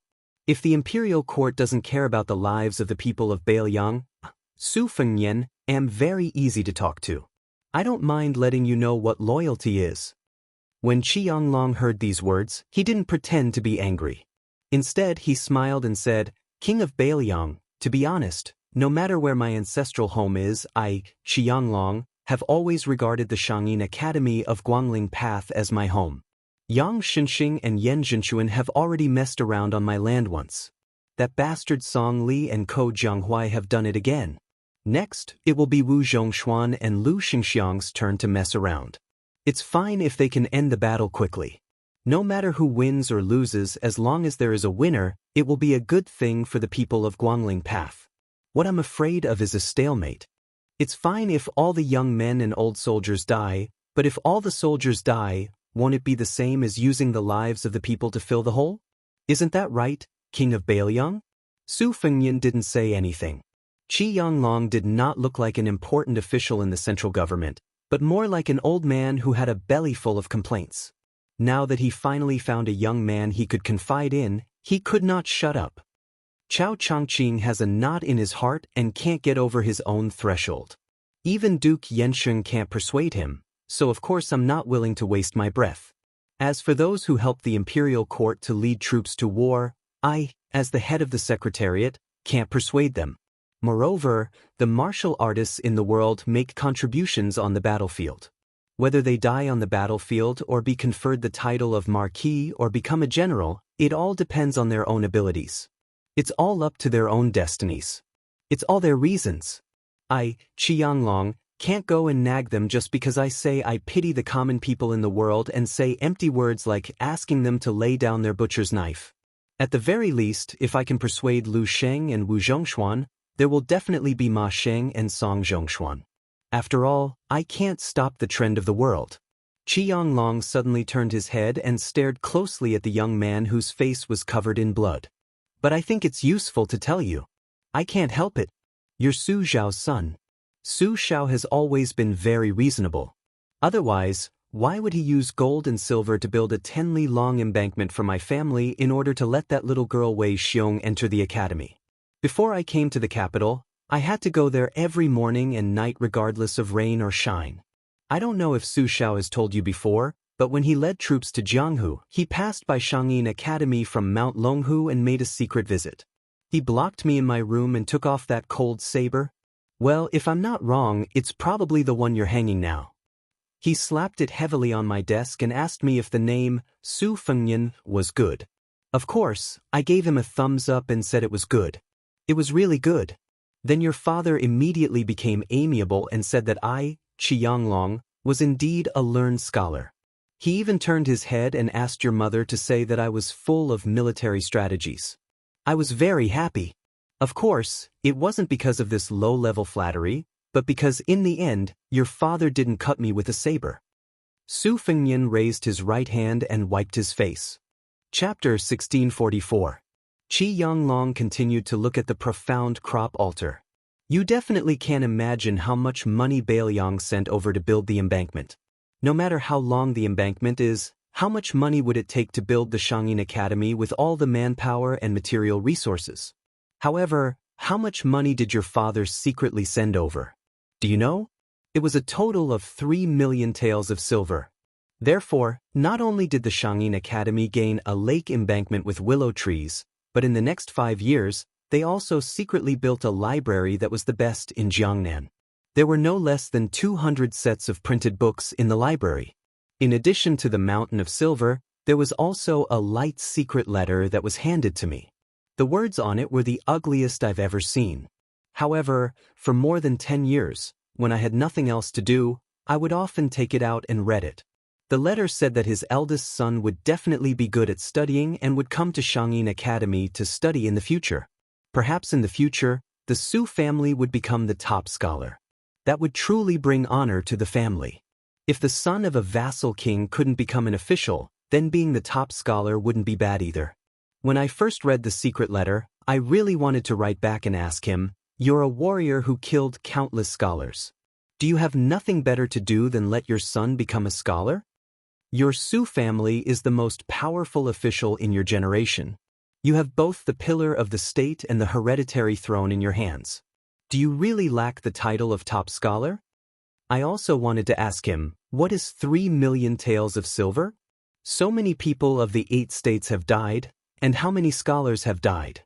Can this little bit of silver compensate for the destruction of the mountains and rivers and the sinking of the central plains? You're a dignified butcher. Why don't you want your son to become a vassal king? Later, when I read the letter again as time passed, the paper became more and more wrinkled, but my heart became calmer and calmer.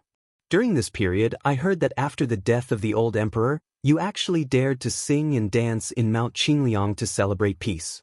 Fireworks could be seen all over the city, and music could be heard all over the mountain. Later, you were thrown out of the gate of the prince's mansion. That was why you had 3 years of traveling. At that time, I knew that Baoyang wouldn't be content with its lot. I once hoped that you could squeeze out Chen Zhibao and succeed in becoming the king of Baoyang. However, you were willing to be a peaceful vassal king and let a general of Liang enter Baoyang. Baoyang would be Liang's Baoyang, and the people of Baoyang would be Liang's people. Half of the country's taxes would go to the two Liao, and the other half of the country's transportation to be transported to Baoyang, the country. B. When Su Fengnian heard this, the corners of his mouth twitched. The old man laughed self-deprecatingly. Of course, this is the wishful thinking of a pedantic scholar. Soldiers. 2. To answer. The old man waited quietly. Su Fengnian answered, 10 against 10, 50-50. 100 against 100. My Baoyang will win for sure. 1,000 against 1,000. You'll lose miserably. 10,000 against 10,000. There's no need to fight, is there? The old man smiled. Really? Su Fengnian chuckled. I'm just more educated than Su Xiao. My temper is good. The old man nodded. That's why you went to the Ministry of Rights to teach the 2 assistant ministers a lesson. Then you came here alone. You didn't even give face to the Empress Dowager and started a massacre inside and outside the Imperial Astronomer. You even slaughtered a large group of immortals in heaven. Your Highness' temper is really good. Su Fengnian said unhappily, we just became friends, and now you're trying to take advantage of your seniority. Do you really think I don't have any strength left to return to Shimawei? The old man roared with laughter. All right, I've used Su Xiao to get close to you, Your Highness. If I say any more, I won't be able to keep my old face. You, Su Fengnian, can fight, and the Baoyang cavalry can fight even better. I won't hide anything and tell you everything. No matter if it's the threat of losing 1,000 shur per person or the generosity of 3 million shur of transport, it's all the young emperor's impulsiveness. As the head of the Secretariat, I don't dare to take it seriously, and I hope Your Highness doesn't take it seriously. But I dare to guarantee that from the end of this autumn to the end of next summer, Liang, especially Great Peace City, will send 1 million shur of transport to Baoyang even if they have to tighten their belts. If possible, they will send another 500,000 shur. After this, there are only 4 words, do your best. Su Fengnian frowned. The old man said emotionally, stop while you're ahead. Both sides have a way out. In the court, from the small officials, to the high officials, to those wearing official robes, and even the dragon robes, there has never been a happy person. Without waiting for Su Fengnian to speak, the old man sighed and said, I don't know if I'm mistaken, but even though there are more and more young faces in the court, when I'm among them, I feel a sense of lethargy. Maybe after the white-robed monk Li Xiaoxin's almanac was rejected, Zhang Julu also feels the same sadness as me. The old man turned his head and stared at the heavily injured young man. In Bai Yenner's book of poems that may never be circulated, he said that there are 2 great joys and 1 great hatred in life. In the Jianghu, having chivalry in a dangerous place is one of the joys. On the battlefield, picking up a blade in the face of death is one of the great joys. Every time I read in a book that the historians like to skim over piles of bones, the people are in a terrible situation, it is a great hatred. The old man said with a smile, pitifully, this blue-eyed man died early. On the map of Liang dynasty, which he had glanced at many times, there was a place where the names of hundreds of thousands of dead people were engraved on a stone tablet. In the history books that generations of scholars read, there are no longer only the names of winners and losers. Earlier, there was a fellow who said that he had seen you and showed off in front of me. In fact, if it weren't for the fact that I couldn't disobey the emperor's orders, I wouldn't have come here to be bullied. What's so good about you, Su Fengnian? I'm an old man, not one of those young ladies who admire young heroes. Hey, when I was young, I might have been even more handsome than you. Su Fengnian said, then it's settled. The old man asked, then when will Your Highness leave the capital? Su Fengnian walked forward. The day after tomorrow. The old man looked at this figure and asked with a smile, "If you can't today, how about tomorrow? There's nothing to see in Great Peace City." Su Fengnian stopped walking, turned around and said with a smile that didn't reach his eyes, "Tomorrow? Fine, Lord Head of the Secretariat wants to see the stone tablet? Then this king will personally take you there." The old man's smile froze. "The day after tomorrow it is. Early in the morning, I will personally go to the Demoyai post station and knock on the door." Su Fengnian ignored this shameless old man and walked to the gates of the imperial astronomer. The old man behind him raised his hands and waved them to the sides. The armored soldiers of the Li family quickly scattered to the left and right, leaving a wide path. Suddenly, the old man quickly caught up to Su Fengnian and grabbed Su Fengnian's right hand, unwilling to let go. Su Fengnian turned to look at this old man whose expression had suddenly turned solemn. The old man lowered his voice and said, "Su Fengnian, you have to make sure that fewer people die in this world." Su Fengnian wanted to turn and leave. The old man seemed to have the strength from somewhere and gripped Su Fengnian's hand tightly, his face red. Su Fengnian could have just waved his sleeve and broken free, but for some reason, Su Fengnian sighed softly and nodded. He said helplessly, "Do I need to say it?" The old man finally released his hand. After walking a few steps, Su Fengnian heard the old man say in a small voice, "If I don't do this, I can't show that I, Qianglong, am a savior." Su Fengnian's lips twitched. He raised his right arm, extended his thumb, and then pointed down. He looked at the back of the young man. The old man said again, "Well, he has some of my style when I was young." Perhaps he felt that he was too far away and the young king couldn't hear his mutterings, so when the king of Bailiang suddenly turned his head, the old man turned his back with lightning speed. He put his hands behind his back and walked quickly to the crop altar, as if he was in a hurry to go there to enjoy the scenery. The old man and the young man walked with their backs facing each other. The old man restrained the expression on his face and said in his heart, "Green Eyes, if you were still alive, would you grit your teeth and not open the ban on the transport of grain, or would you go against all opinions and open the transport of grain? No matter what, I'm not as good as you." The old man stood at the top of the crop altar and looked at the dazzling loose soil. He slowly squatted down. "Su Shao, Zhangzhu, you two fought for half your lives when you were alive. After you died and went underground, you would actually drink together, right?" At the gate of the imperial astronomer, there was a girl who was holding a scallion pancake in one hand and rubbing her mink hat with the other. Su Fengnian walked over and bent down to help her adjust her mink hat. Then, a bright red robe fluttered over like a butterfly. She arrived in front of Su Fengnian and spun in an ethereal manner. Su Fengnian waited for her to stop and nodded with a soft smile, "You still look good." Su Fengnian held the two people's hands and said, "Let's go back to the post house first.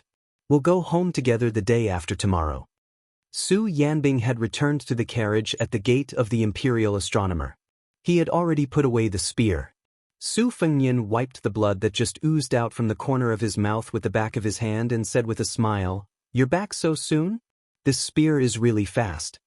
Su Yanbing, who was confused for a moment, nodded.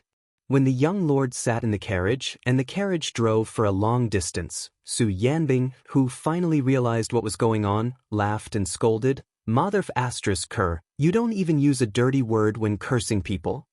After laughing, Su Yanbing looked into the distance and was a little lost in thought. The girl wearing the mink hat and the woman wearing the red robe didn't sit in the carriage for some reason.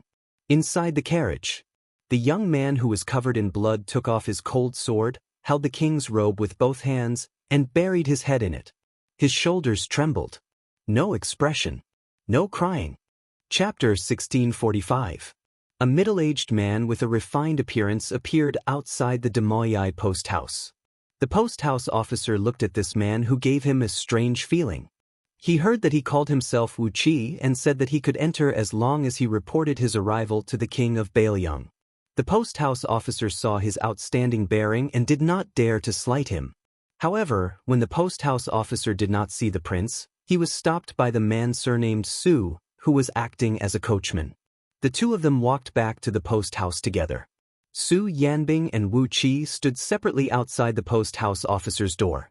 The latter smiled and said, Long time no see. Su Yanbing had no intention of letting him pass. His eyes were cold as he said, "Since you did not show your face in Beimeng, isn't it too late for you to come now? What? Do you think that being a general in Western Shu is not satisfying enough?"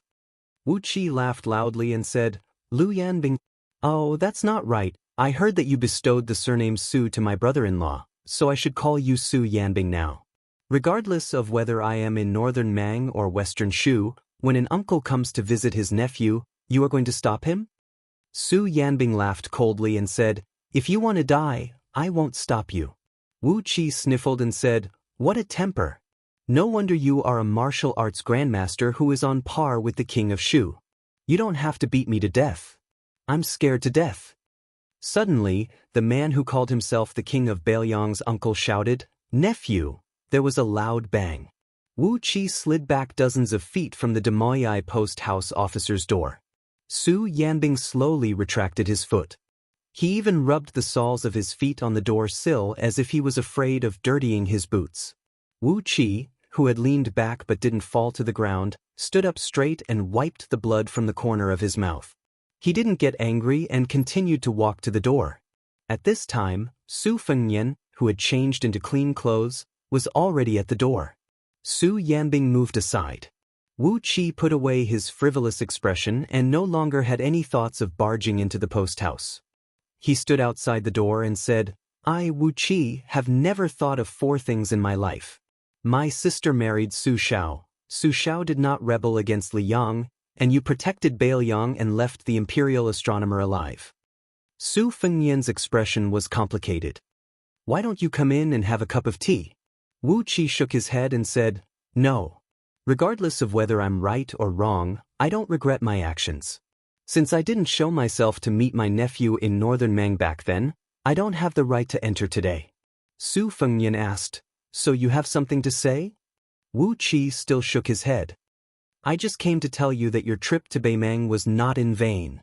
Li Yishan has already begun to make some moves. But let me remind you that even so, don't expect them to help you in your hour of need. It's best if you don't even think about adding flowers to the brocade. Beimeng's peace order might be alerted to this. Be careful of the aureole behind you." Su Fengnian nodded. "I know."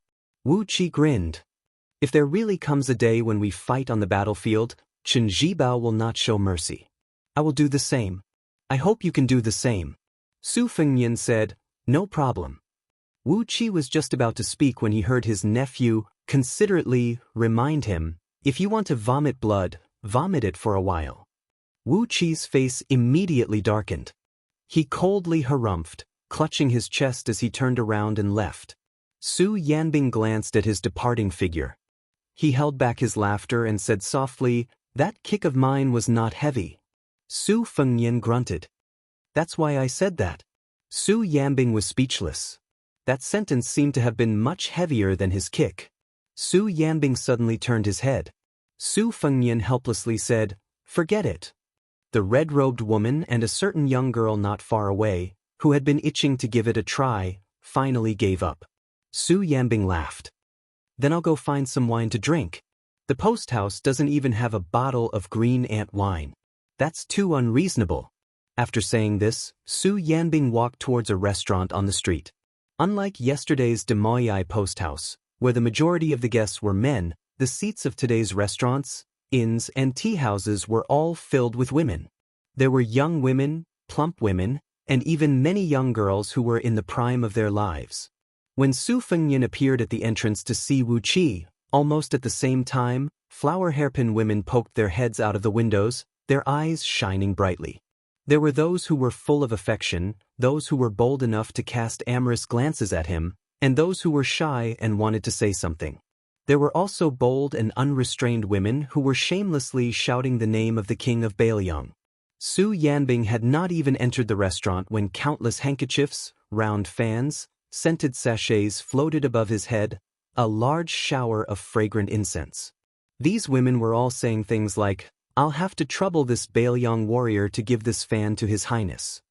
There were even more women who ran out of their rooms. They did not dare to approach Su Yanbing.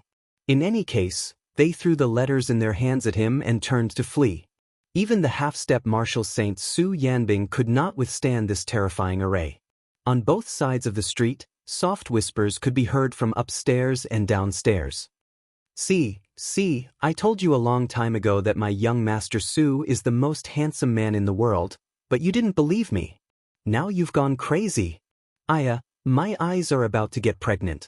If His Highness can walk out of the post house and get a little closer to hear him say a few words, even if I die, it will be worth it. All the handsome young masters of our great peace city added together can't compare to my big brother Su. I can't, he's really too handsome. Just looking at him from afar makes me drunk. It's a pity that I couldn't sneak out yesterday. Otherwise, I would have been able to see His Highness's heroic figure.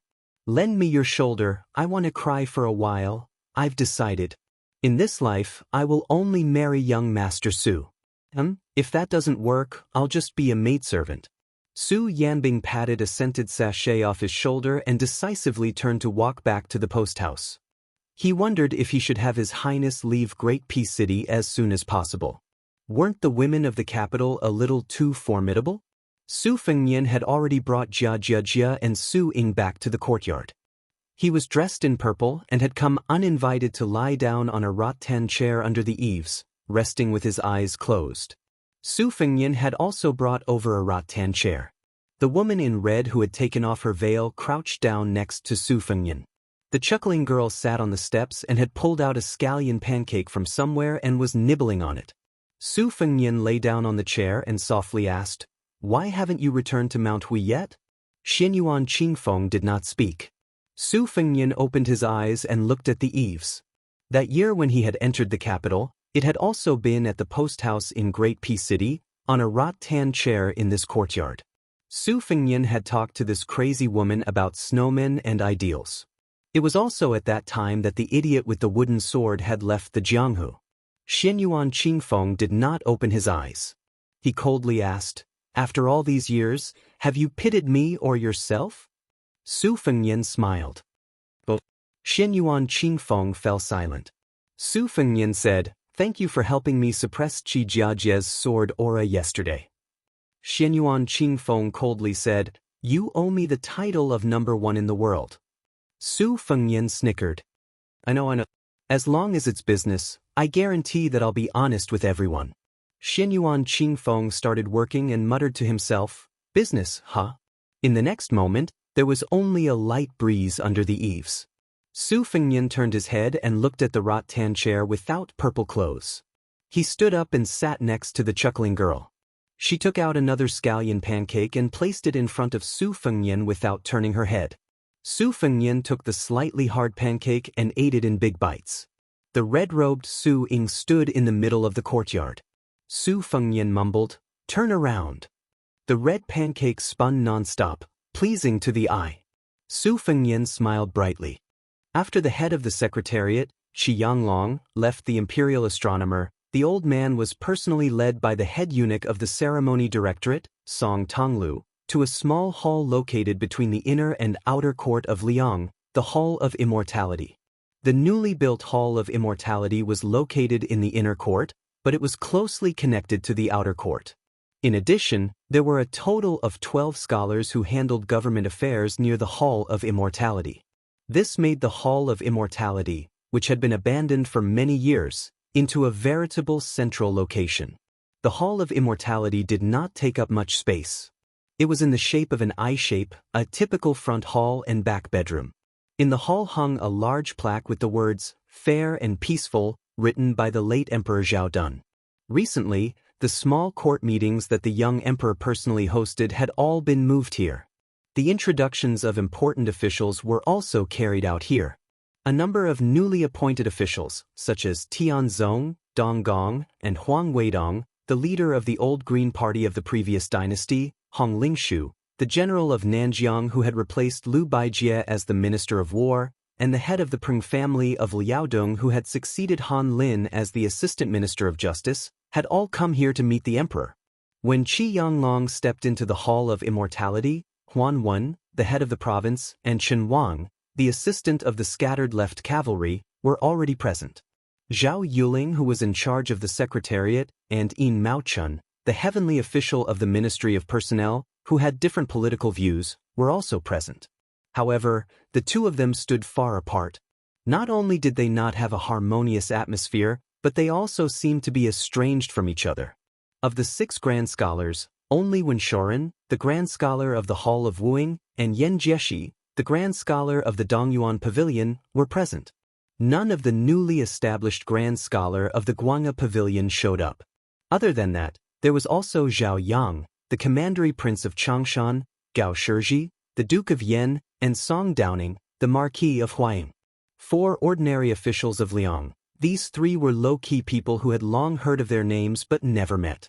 Compared to these important people who either held the power of the court or had a thunderous reputation, the left assistant minister of the Ministry of War, Tang Taizhuang, was still a junior even though he had a lot of power. Therefore, his position was at the back, and he stood right next to Wen Tai, the leader of the Green Party in Great and City. Wen Tai was a legendary figure in the Great and City officialdom. He sat on the seat of the assistant minister of the Ministry of Personnel and hadn't moved from his seat for more than 10 years. He had worked for 3 ministers of the Ministry of Personnel, so there was always a joke in the Ministry of Personnel that the Minister of Flowing Water, the Assistant Minister of Iron. Even Tantanan often used old Assistant Minister of Wen to tease Wen Tai. Therefore, almost everyone forgot that this old assistant minister was not yet 50 years old. Chapter 1646. Qianglong had actually stopped outside the room for a moment. If it were someone else, head eunuch Song Tonglu would have hurriedly urged him to hurry up. However, it was a different matter if it was the head of the secretariat. Song Tonglu stood quietly outside the room with the old man. Inside the room came the old scholar Wen Shoren's signature loud voice. It was full of vigor. It was hard to believe that this was the voice of an old man. The noble old man who led the hall said with grief and indignation, "Your Majesty, the northern Liang barbarians are really rude. Not only did they discredit the Ministry of Rights, they even made a scene at the imperial astronomer. The imperial court can't tolerate him anymore. Otherwise, where will the imperial court's face be? Your Majesty, although this old subject is a scholar, I still have a set of old bones and a backbone that does not weaken despite my age. This old subject will go to the Demoyai courier station alone and arrest that barbarian and throw him into prison. If he dares to kill anyone, then kill this old subject as well. I only hope that your Majesty will punish him for this later. Even if this old subject dies, it will be a worthy death." Song Tonglu lowered his gaze, but the head of the Hall of Secretaries rolled his eyes too obviously. The head eunuch could still see it clearly. Inside the room, Zhao Yang, the commandery prince of Changshan, who was about the same age as Wen Shoren, looked at the juniors beside him, Duke Gao and Marquis Song. The latter two were obviously speechless. The 3 of them had closed their doors and refused to ask about the imperial court for too many years. Their circle of activity was limited to the nobles and the relatives of the emperor. They had almost no contact with outside officials. In the past, they had only heard that Grand Scholar Wen was unyielding in the imperial court. Today, they saw him in a new light. The old commandery prince of Changshan slowly withdrew his gaze and frowned. As an old member of the Liang royal family, Zhao Yang, the commandery prince of Changshan, had personally experienced the beginning and end of the Spring and Autumn War. When the emperor bestowed rewards, Zhao Yang, who should have been in the top 10 in terms of contributions, only received a humiliating title of commandery prince because of a secret matter. After that, he began to play with flowers, birds, fish, and insects in peace, leisurely enjoying the rest of his life. There were very few men in the manner of Changshan commandery prince. Over time, this old commandery prince was completely forgotten.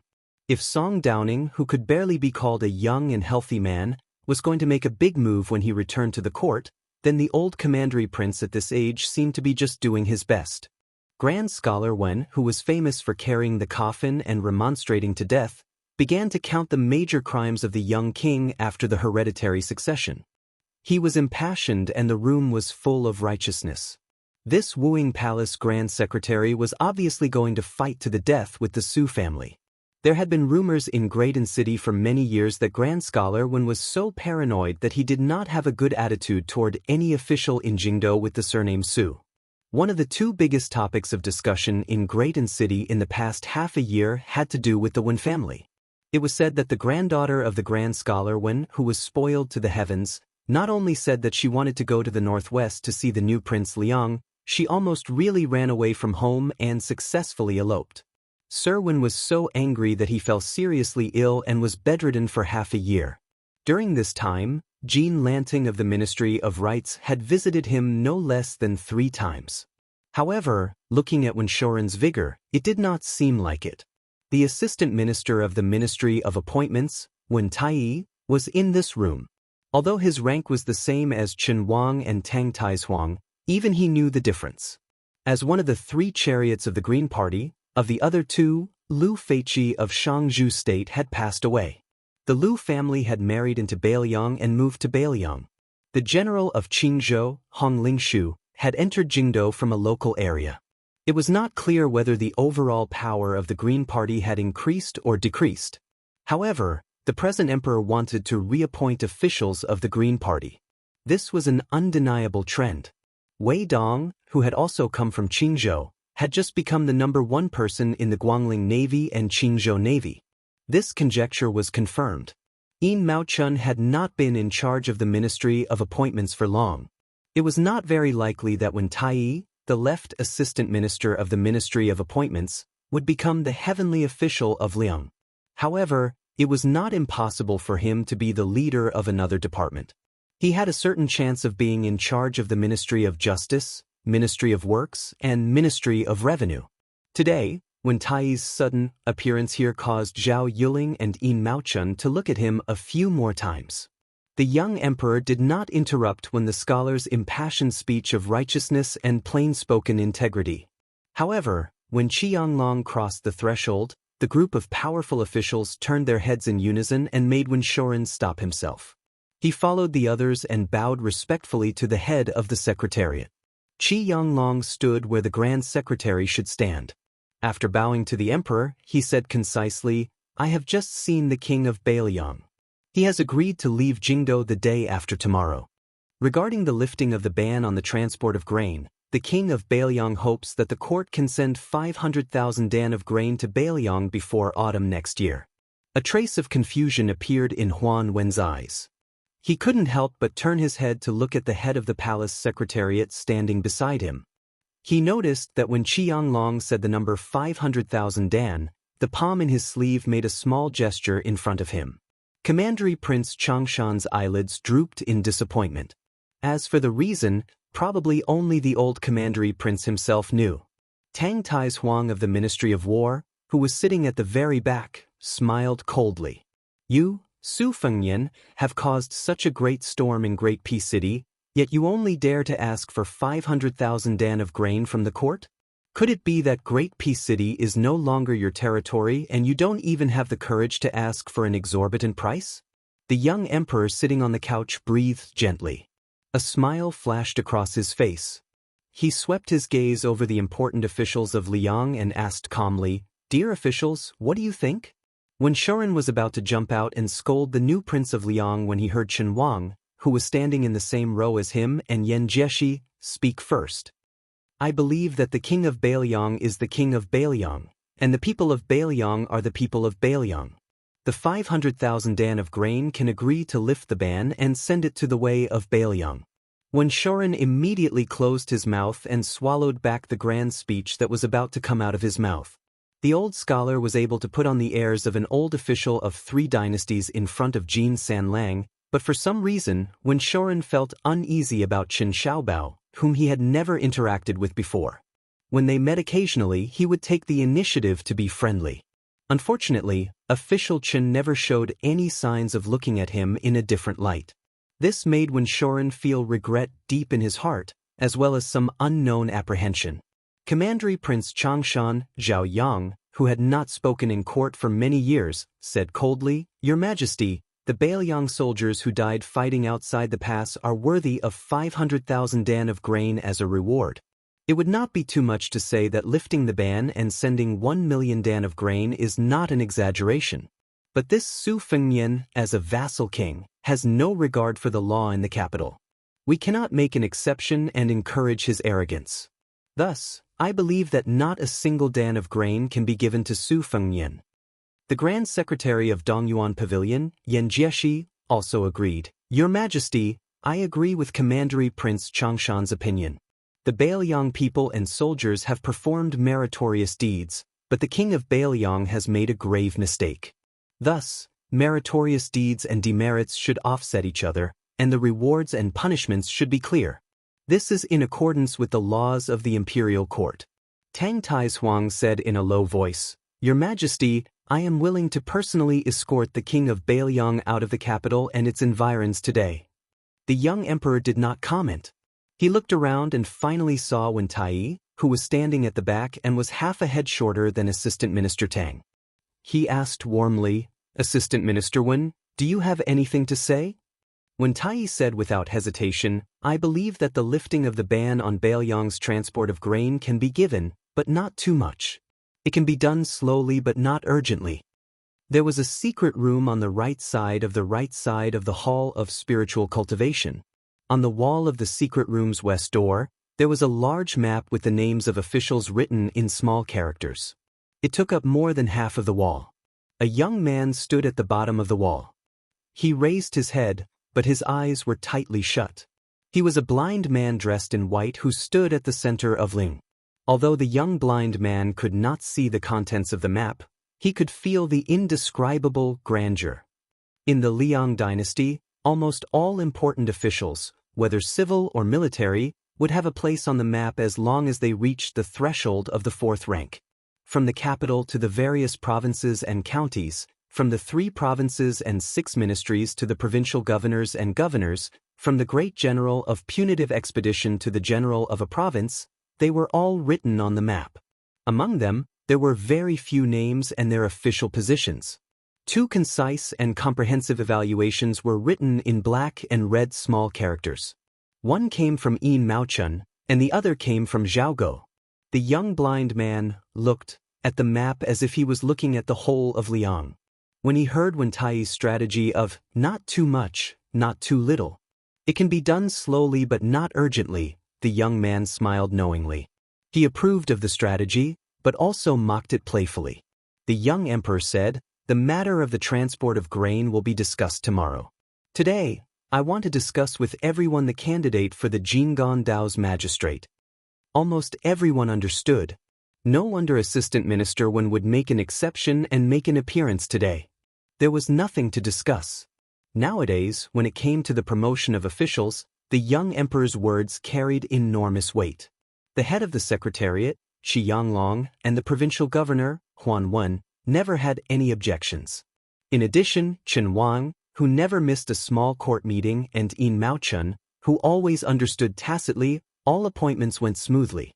Thus, even if Wen Tai, who was born in Qingzhou, was sent out to be the head of the civil officials of Jinggan Dao, which slightly violated the rules of Liang, no one would use such a trivial matter to argue with the emperor. Moreover, Wen Tai had been the second in command of the Ministry of Appointments responsible for distributing official hats for more than a decade. Who was willing to offend this future, young, magistrate with deep roots? Not yet 50 years old, but jumping ranks from assistant minister of the 6 ministries to local magistrate, he was clearly going to return to court. His future was promising. Perhaps within 10 years at most, there would be another rank 2 big boss in the capital. When Shoren quickly proposed that Assistant Minister Wen was the best candidate, who did not know that the great and great Wens of Great Peace City were famous for being inseparable? Chapter 1647. After the emperor made the final decision, Wen Tai naturally knelt down to thank him and shed tears of gratitude. After Wen Tai, who was about to return to his hometown as the Jinggan magistrate, stood up, a tall old general wearing the robes of a standard second-rank military official walked into the room. After bowing and asking for forgiveness, he stood near Tang Taishuang without saying a word. Gao Shizhi and Song Downing quietly looked at each other and smiled. The Minister of War had actually held himself back from complaining on the spot.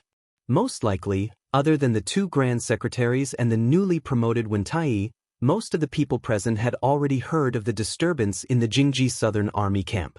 The Southern Expedition General's men had suffered heavy casualties. They only knew that two martial arts grandmasters who used spears had fought.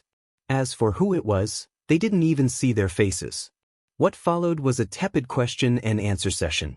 The young emperor focused on asking Wu Zhongshuan about the recent situation of the Guangling War.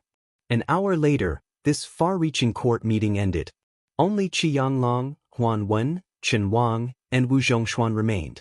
Emperor Zhao Zhuan led the three civil officials into the secret room. The two old men were stunned when they saw the young man. Zhao Zhuan smiled and introduced him. "This is Lu Su from Qingzhou. He is very knowledgeable. My original intention was for Mr. Lu to become one of the teachers of the diligent room, but Mr. Lu refused. So that Mr. Lu temporarily does not have an official position to teach in the diligent room." The blind Lu Su stood beside the emperor and said calmly, "Greetings, my lords." Huan Wen nodded and smiled but didn't say anything. Qi Yanglong was expressionless and made a low sound of acknowledgement. The diligent room was the study place of the emperor's descendants. Was this to pave the way for the white-robed minister? Huan Wen suddenly looked at Qi Yanglong and asked, "Lord Head of the Secretariat, since we're here, why don't we get straight to the point?" Previously, Qi Yanglong had said in front of a large group of people that Bailiang had begged the court for 500,000 stones of grain transport. Of course, it was to help the young emperor gain face. When Shorin, this stupid scholar, would take it seriously. Many others were also skeptical, but Tantanon would never take it seriously. Qi Yanglong pretended to be confused and looked around. Where did this skylight come from? Huan Wen was fuming with rage. He wanted to settle accounts with the head of the secretariat. Zhao Zhuan already smiled and said, "I plan to allow Bailiang to transport millions of shur of grain. In the future, Wen Tai, who oversees Qingzhou, will have full authority to handle this matter." "Sir Qi, Tantanon, is this appropriate?" Qi Yanglong nodded. Huan Wen pondered for a moment. "That's the only way." Zhao Zhuan turned to look at the Minister of War, who was filled with a murderous aura. "General Wu has been wronged. I will have people thoroughly investigate the matter of the Jingji Southern Army camp.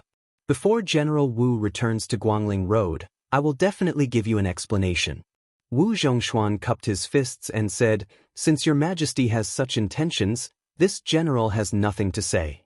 Please rest assured, your majesty, this general is not the kind of official who cannot see the big picture." Zhao Zhuan looked satisfied. Huan Wen hesitated and finally couldn't help but ask, "Your majesty, whether it is Wen Tai or the king of Jing'an, they all have old grievances with Bailiang's Su family. If they overlook official business for personal reasons and delay the important matters of the court, what will happen then?" Zhao Zhuan smiled and said, "The king of Jing'an and Zhao Sun are undoubtedly loyal. Wen Tai's knowledge and achievements are praised. After taking on this important task, I believe that he will not dare to be careless in the matter of the transport." Huan Wen continued unabashedly, "Our Liang's transport is divided into north and south. The southern transport is mainly based on the Guangling River, while the northern transport is mainly based on the canals. This has also given rise to two stubborn factions. Wen Tai had a deep grudge with the head of the southern transport in his early years.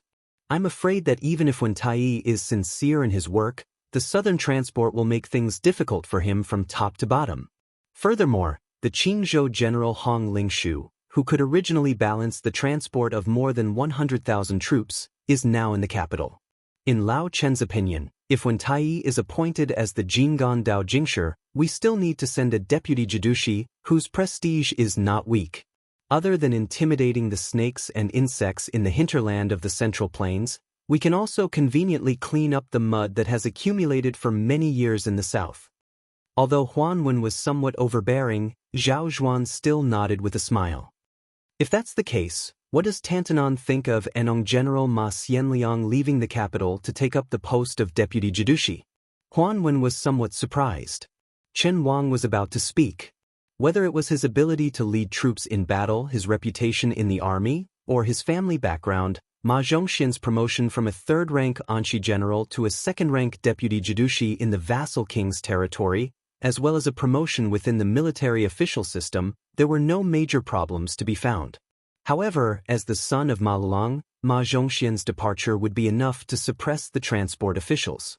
Perhaps he could really take back the power of the transport from the hands of the various nobles and return it to the imperial court. However, this would inevitably go against the original intention of ensuring the smooth transport of the transport. Wen Tai and the Bailiang Su family didn't get along. Wasn't this even more so? Just as Chen Wang was thinking about what to say, he suddenly felt his sleeve being pulled. Turning his head, he saw Lu Su, looking ahead, as if he didn't reach out to stop Chen Wang. Chen Wang was very cautious and quickly dismissed the idea of advising him. At the same time, Chen Wang was somewhat shocked. How did Lu Su know that he was going to speak? After another hour, the officials left the secret chamber. Wu Zhongshuan smiled and said goodbye to the other four, taking large strides away. Qi Yanglong and Huan Wen walked side by side. As the old man of the diligent department, Chen Wang led the newcomer Lu Su there. The two old men and the two newcomers happened to be walking in different directions, with their backs facing each other. Chen Wang said softly, "Thank you." Lu Su's expression was indifferent, as if he didn't hear. On the other side, Huan Wen, who didn't need the palace eunuchs to lead the way, sighed emotionally, "It's different now." Qi Yanglong said something disrespectful. "What? Is Tantanon unhappy that your majesty isn't the emperor?"